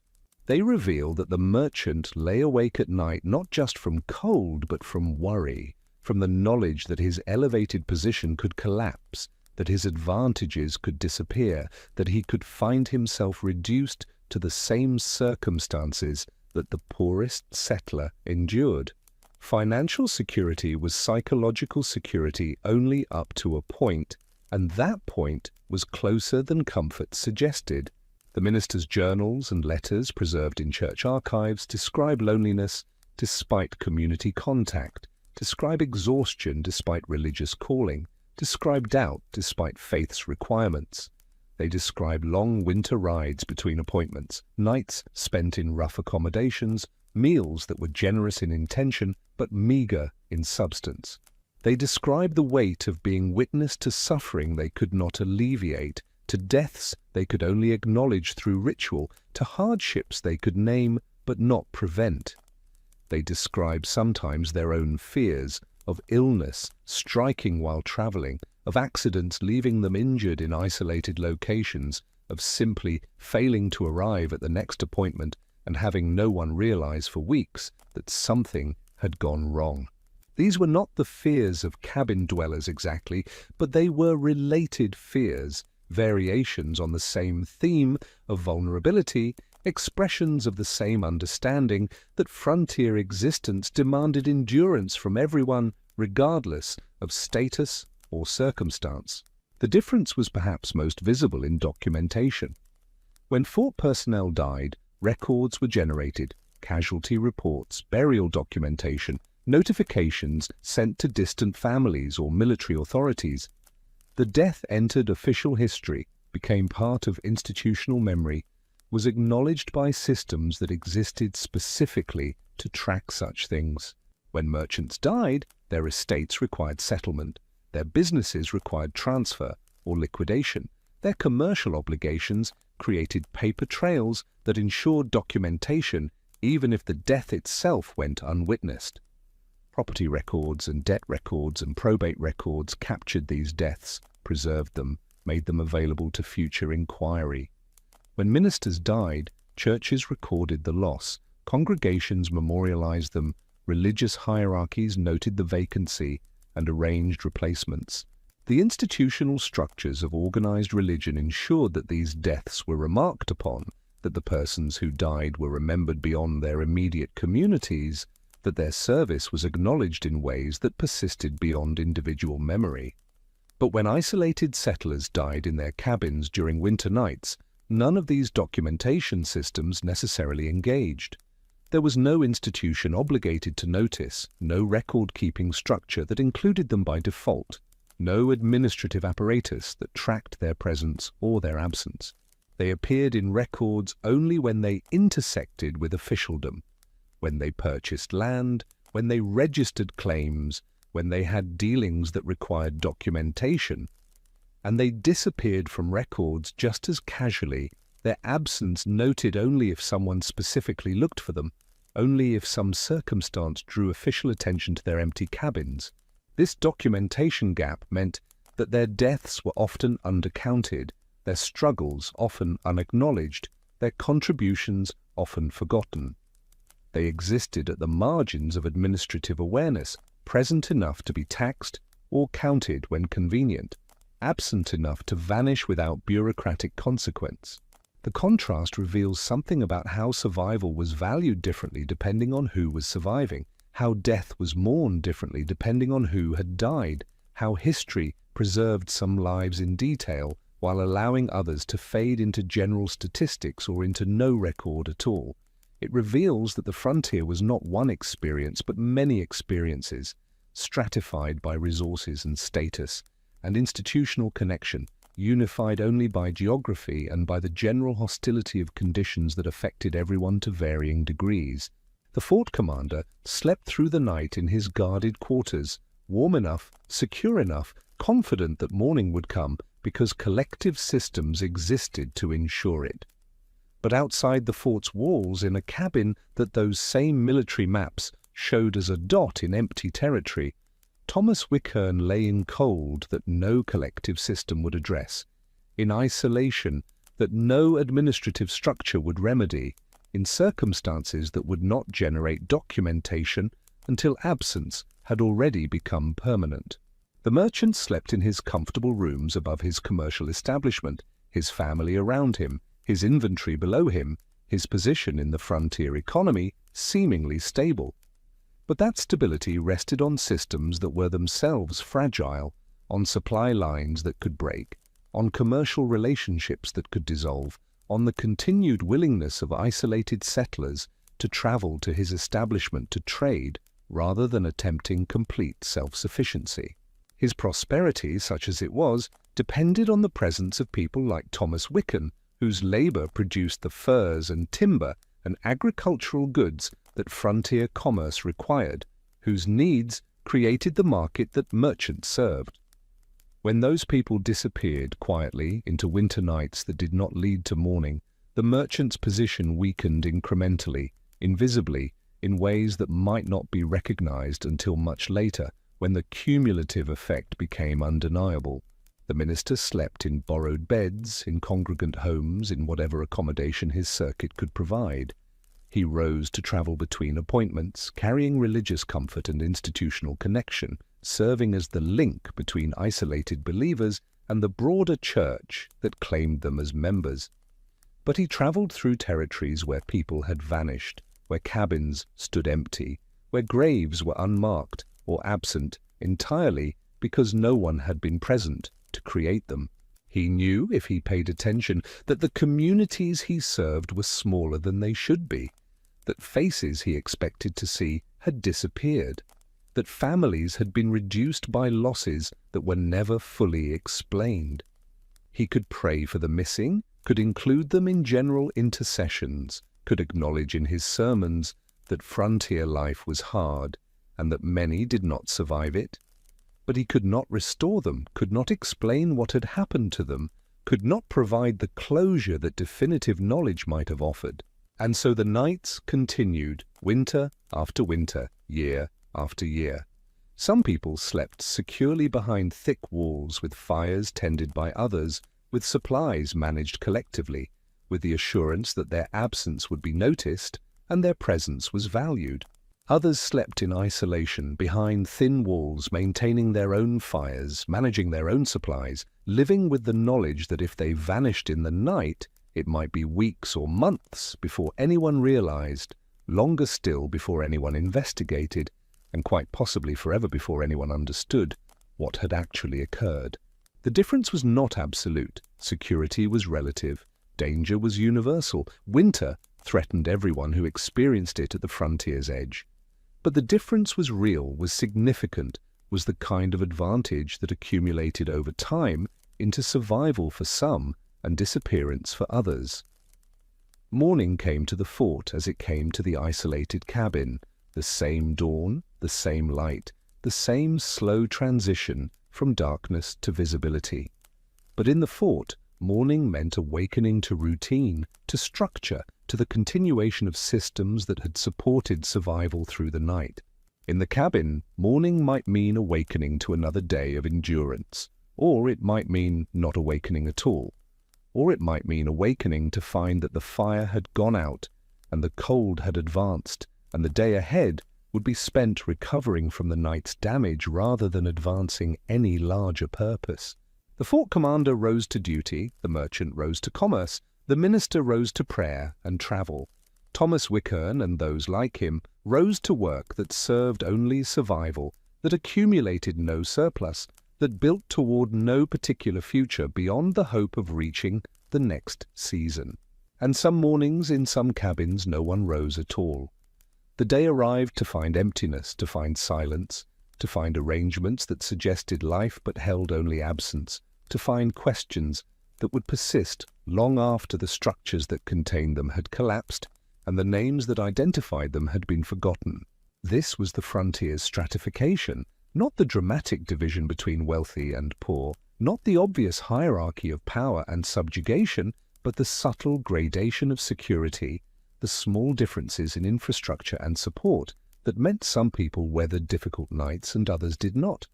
That meant some deaths were documented and mourned, while others simply became part of the uncounted losses that frontier expansion required. The cabin stands empty while the fort continues its garrison duty. The isolated grave, if there is a grave, remains unmarked while the fort cemetery receives its dead with military honors. The name appears 3 times in records while fort personnel appear in roster after roster, their presence tracked, their service acknowledged, their deaths noted with the precision that institutional record-keeping demanded. History preserves the fort's logs, the merchant's accounts, the minister's journals. It preserves less reliably the lives of those who existed outside these institutional frameworks, who survived without bureaucratic support, who disappeared without administrative notice. We remember the categories, soldiers, merchants, clergy, because institutions preserved their memory. We forget the individuals, the Thomas Wickerns, the isolated trappers, the single cabin settlers, because no institution claimed responsibility for remembering them, because their lives generated minimal documentation, because their deaths often passed without official acknowledgement. And yet they were there, they were numerous, they were the actual population of the frontier in many ways, more numerous than fort garrisons, more widespread than merchant establishments, more representative of frontier experience than the relatively privileged few who enjoyed collective support. They are the absent majority in frontier history, the people who lived and worked and endured and sometimes vanished, whose stories exist in fragments if they exist at all, whose nights were darker and colder and longer than the nights experienced by those who appear more prominently in historical records. They slept without guards, without backup systems, without the assurance that absence would be noticed or investigated or mourned. They expected morning because they had to expect morning, because anything else was unthinkable, because survival required the assumption that the patterns that had held yesterday would hold today and would hold tomorrow. And mostly they were right. Mostly morning came, mostly patterns held, mostly survival continued. But not always, not universally, not with the certainty that collective systems provided. The nights that did not lead to morning, the expectations that were disappointed, the routines that ended without explanation. These became the mysteries we have explored, the absences we have documented, the questions we cannot fully answer, because the only witnesses were those who did not survive to provide testimony. The fort commander wakes to another day of duty, the merchant wakes to another day of commerce, the minister wakes to another day of travel and service. And somewhere in the forest, or the records, or simply in the gap between what was known and what can now be recovered, Thomas Wickern and those like him remain absent, their nights unwitnessed, their mornings undelivered, their stories preserved only as questions, only as mysteries, only as reminders that frontier survival was always provisional, always uncertain, always more fragile than daily routine suggested. And so we arrive at the end of our quiet passage through frontier nights, through the cold and darkness that pressed against thin walls, through the hours when people expected morning with reasonable confidence and sometimes did not receive it. We have walked through routines that sustained survival until they did not, through lives that seemed stable until they proved provisional, through nights that resembled every other night until they became final. We have stood in Thomas Wickern's cabin, felt the cold that he felt, listened to the sounds that he heard, waited through the hours that he waited. We have seen what was found when morning arrived to emptiness, the arranged possessions, the banked fire, the life interrupted mid-routine, the questions that investigation could document but not answer. We have understood perhaps that frontier existence was stratified in ways that determined who survived difficult nights and who did not, who slept behind thick walls with collective support, and who endured alone with only personal resources to sustain them. We have seen that survival was not simply a matter of individual capability, but of circumstance, of infrastructure, of the small advantages that accumulated into the difference between continuation and cessation. The frontier is distant now, separated from us by time and transformation, by the infrastructure that has made isolation rare and collective support routine, by the systems that track presence and notice absence and investigate disappearance as a matter of course. The cabins are gone, collapsed into forest floors or preserved as historical curiosities, their occupants long since returned to Earth or to archives, their stories concluded in ways that we can observe from safe distance. We live in spaces that are warm without effort, where heat arrives through systems we do not maintain personally, where fires exist for comfort rather than survival, where cold is an inconvenience rather than a mortal threat. We sleep through nights without waking to tend flames, without calculating fuel consumption, without the awareness that our comfort depends entirely on our own vigilance and labor. We take for granted the security that isolated settlers could not assume, that help is available if we call for it, that absence will be noticed within hours rather than weeks, that systems exist to find us if we go missing, to investigate if we disappear, to provide answers when questions arise. We live in a world where documentation is automatic, where presence is tracked by countless mechanisms, where vanishing requires effort rather than simply stepping outside during a cold night. The contrast is almost absolute. We are as removed from Thomas Wickern's experience as he was removed from the experience of people living in established cities, as those city dwellers were removed from the experience of European populations, as those populations were removed from still earlier forms of human existence. Each generation builds infrastructure that makes the previous generation's hardships obsolete, that transforms survival from personal struggle to collective project, that reduces the frequency of nights that do not lead to morning. But the distance does not eliminate relevance. The frontier experience, however remote, however transformed by progress and infrastructure and the accumulated advantages of civilization, still speaks to something fundamental about human vulnerability, about the provisional nature of survival, about the countless small factors that determine whether we continue or cease, whether we wake to another day or fail to wake at all. We have, in some sense, never fully left the cabin. We have only surrounded it with additional walls, with backup systems, with collective arrangements that reduce individual risk without eliminating it entirely. We sleep more securely than Thomas Wickern slept, but we still sleep. trusting that morning will arrive, that our bodies will continue functioning, that the systems supporting us will not fail catastrophically during the hours when we are unconscious and vulnerable. This trust is usually justified. Modern infrastructure is remarkably reliable. Modern medicine has reduced the frequency of sudden death. Modern communication ensures that absence is noticed quickly. But the trust is still trust, still a choice to believe in continuation without absolute guarantee, still a recognition that survival depends on factors beyond our complete control. The frontier simply made this truth more visible, more immediate, more impossible to ignore. Every night was a reminder that survival was provisional, that morning was expected but not guaranteed, that the routine supporting life could fail without warning or drama, leaving only absence and questions and the quiet testimony of objects arranged for a continuation that never came.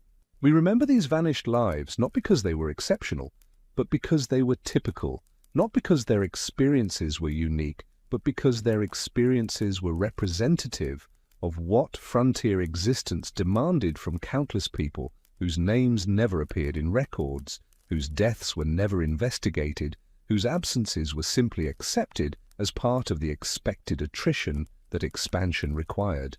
We remember them because their questions remain partially unanswered, because their mysteries persist despite investigation, because the gaps in evidence allow for imagination and speculation in ways that fully documented lives do not. We remember them because they haunt the archives quietly, present as absences, visible as gaps, significant precisely because they are incomplete. And perhaps we remember them because, at some level, we recognize ourselves in their situation, not in the specific hardships they endured, not in the physical conditions they faced, but in the fundamental vulnerability they could not escape, in the trust they placed in morning, despite knowing that morning was not guaranteed, in the routines they maintained, despite understanding that routines could fail. We are all, in our various ways, expecting morning. We are all arranging our lives as if continuation is certain, as if the patterns that held yesterday will hold tomorrow, as if survival is the default outcome rather than the fortunate result of countless factors aligning favorably. We are all sleeping through nights trusting that we will wake, that our bodies will resume function, that the systems supporting us will remain stable. And mostly we are right, as Thomas Wickern was mostly right through all the nights he survived, as frontier settlers were mostly right through all the winters they endured. The patterns do hold, the continuation does occur. The morning does arrive with its light and its opportunities and its invitation to resume the routines that define our lives. But not always, not universally, not with absolute certainty. Sometimes the night extends beyond expected duration. Sometimes the patterns fail. Sometimes morning arrives to find absence rather than presence, silence rather than activity, questions rather than answers. The frontier made this visible through isolation and documentation gaps and the physical evidence of empty cabins. Modern life obscures it through infrastructure and collective support and the systems that intervene before final failure occurs. But the underlying truth remains. Survival is provisional, continuation is fortunate, morning is expected but not absolutely guaranteed. Perhaps this is why these frontier stories resonate despite their historical distance, why we return to them in quiet moments, why they serve as material for late-night contemplation when sleep approaches and consciousness fades. They remind us of what we know but prefer not to think about, that we are vulnerable, that we depend on factors beyond our control, that the boundary between living and not living is thinner than daily experience suggests. They remind us gently, without drama or alarm, simply by presenting lives that resembled our own in their routines and expectations, that differed from ours primarily in lacking the infrastructure we take for granted, that ended not through spectacular failure, but through the accumulation of small disadvantages and the arrival of conditions that exceeded personal capacity to respond. They remind us that human fragility is constant across time, that only the protective systems change, that the core vulnerability persists beneath whatever layers of security we construct. And they remind us that this vulnerability is not something to fear, but simply something to acknowledge, to accept as the condition of existence, to live with as Thomas Wickern lived with it, not through denial or anxiety, but through the practical engagement with daily tasks, through the maintenance of routines, through the expectation of mourning despite knowing that expectation is not guarantee. The cabin stands in memory now, in historical record, in these words that attempt to reconstruct what was experienced there. The cold has long since dissipated, the fire has long since gone out permanently, the night has been replaced by all the subsequent days and nights that the world has experienced since Thomas Wickern's time. But the questions remain, and the mysteries persist, and the gaps in evidence continue to invite contemplation, continue to suggest that some aspects of human experience resist documentation, resist explanation, resist the closure that complete knowledge would provide. We cannot know what Thomas Wickern thought in his final conscious moments. We cannot know whether he understood that something was wrong, whether he tried to respond and could not, whether he drifted into unconsciousness believing he was simply falling into normal sleep.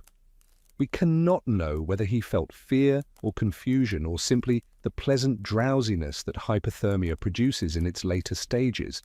We cannot know these things because he could not tell us, because he left no record, because the only witness to those moments was himself, and he did not survive to provide testimony.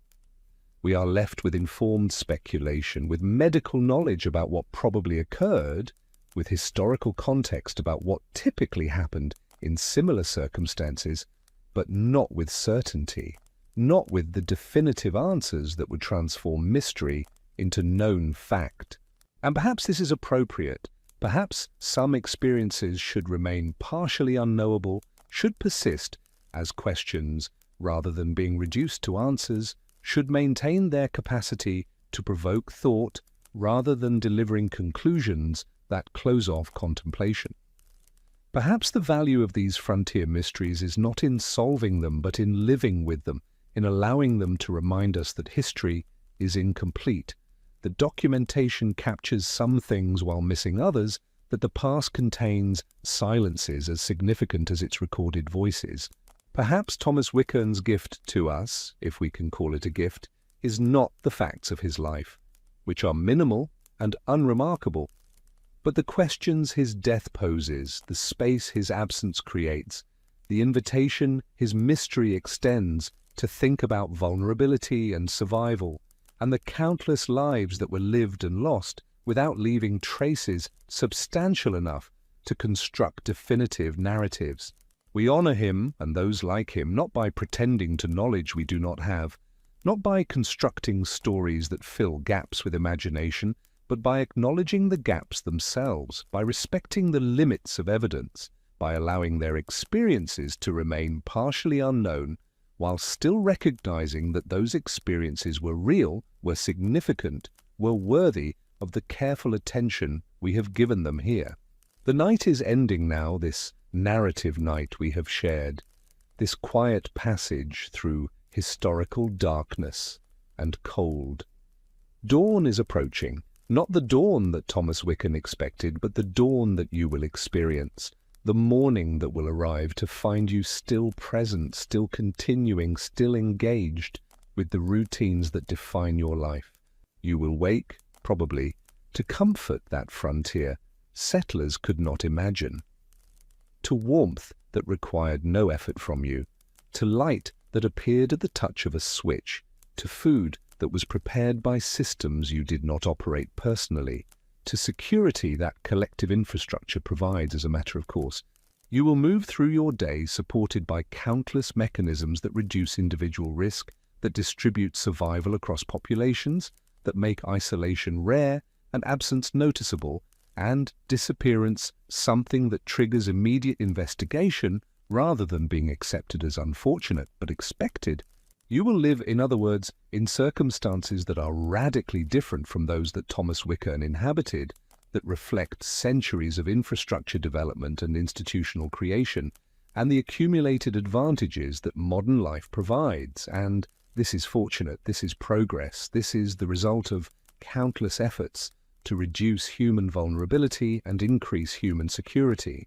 But perhaps in quiet moments you will remember this passage through Frontier Night. Perhaps you will remember the cold that pressed against thin walls, the darkness that held both familiarity and mystery, the routines that sustained life until they did not, the expectations that were usually fulfilled, but not always, not universally, not with the certainty that eliminated all possibility of failure. Perhaps you will remember that you too are expecting morning, that you too are trusting in continuation, that you too are living with the same fundamental vulnerability that Thomas Wickern lived with, merely surrounded by better walls, supported by more reliable systems, protected by infrastructure he could not have imagined, but that does not eliminate the underlying condition it addresses. And perhaps this remembering will be valuable, not in creating anxiety or fear, not in undermining the legitimate security that modern life provides, but simply in maintaining awareness, in acknowledging what remains true beneath the layers of protection, in recognizing that survival is always a negotiation between vulnerability and support, between individual capacity and collective infrastructure, between the fragility we cannot eliminate and the systems we create to manage it. The frontier is past. The cabins are collapsed.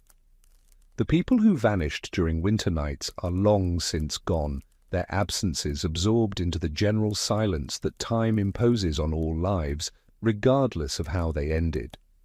But the questions remain, and the mysteries persist, and the invitation to remember, to contemplate, to acknowledge continues. We are different from Thomas Wickern in circumstances, but perhaps not so different in essence, separated by infrastructure, but connected by the basic condition of being human, of being vulnerable, of expecting morning while knowing at some level that expectation is not the same as guarantee. So rest now in whatever comfort surrounds you. Let your breathing slow, let your thoughts drift, let consciousness fade into the space between waking and sleep. Trust in morning as Thomas Wickern trusted in morning, as frontier settlers trusted in morning, as humans have always trusted in morning, despite knowing that trust is a choice rather than a certainty. Sleep deeply, sleep peacefully, sleep with the confidence that modern infrastructure generally justifies, but sleep also with the quiet awareness that you are part of a long human story of vulnerability and endurance, of nights that usually lead to morning but that remind us, through their occasional failures, that continuation is precious precisely because it is not guaranteed. The cabin stands in memory. The fire has gone cold, the night has passed into history. And you remain present and continuing, carried forward by all the systems and circumstances and fortunate alignments that make your survival more secure than Thomas Wickern's survival could ever be.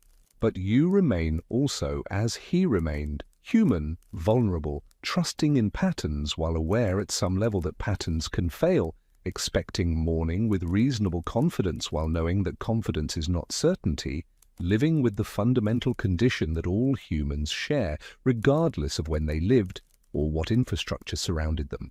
The story ends here, but the night continues, not the frontier night we have explored, but your own night, your own passage toward morning, your own trust that when consciousness fades, it will return, that when you close your eyes, you will open them again, that the patterns supporting your life will hold through these dark hours and deliver you safely into another day. May that trust be justified, may that morning arrive, may you wake to warmth and light, and the continuation of your story, carrying with you perhaps some quiet awareness of those who expected similarly, but whose mornings did not come, whose stories ended in mystery, whose absences remind us that survival is always fortunate, always provisional, always worthy of acknowledgement and gratitude. Rest now. The frontier is far behind. The cold cannot reach you here. The walls around you are thick and secure. The systems supporting you are reliable and redundant.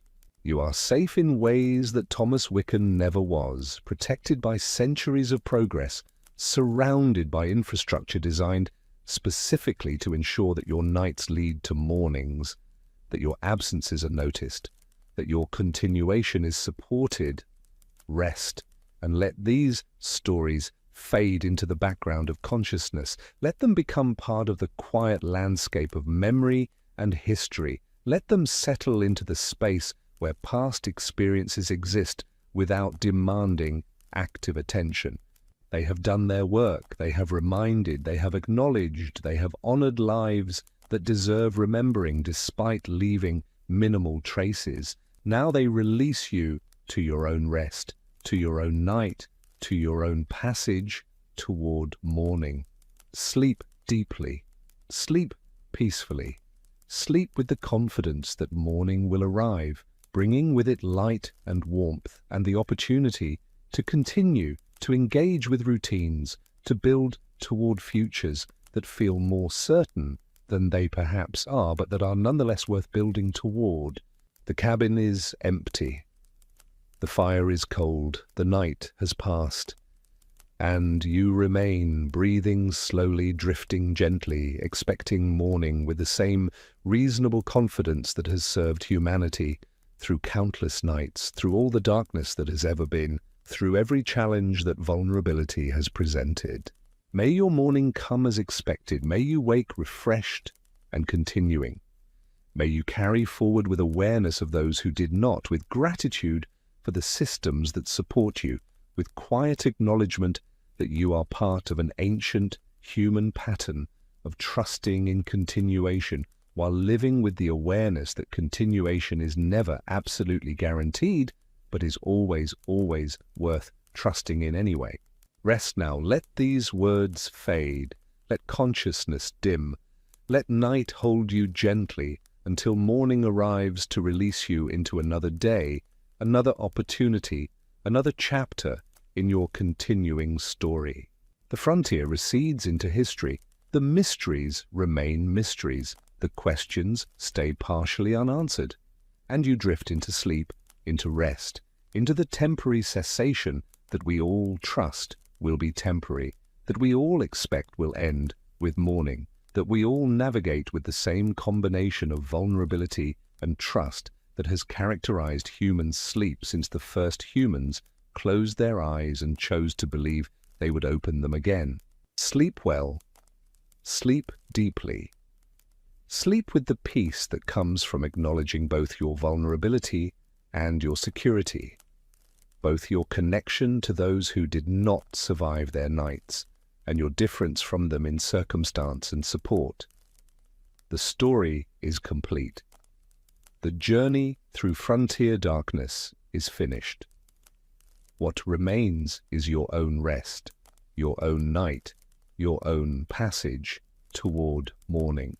May it be gentle, may it be restful, may it deliver you safely into the light that morning brings, into the continuation that survival represents, into the next day of your ongoing, precious, fortunate existence. Good night.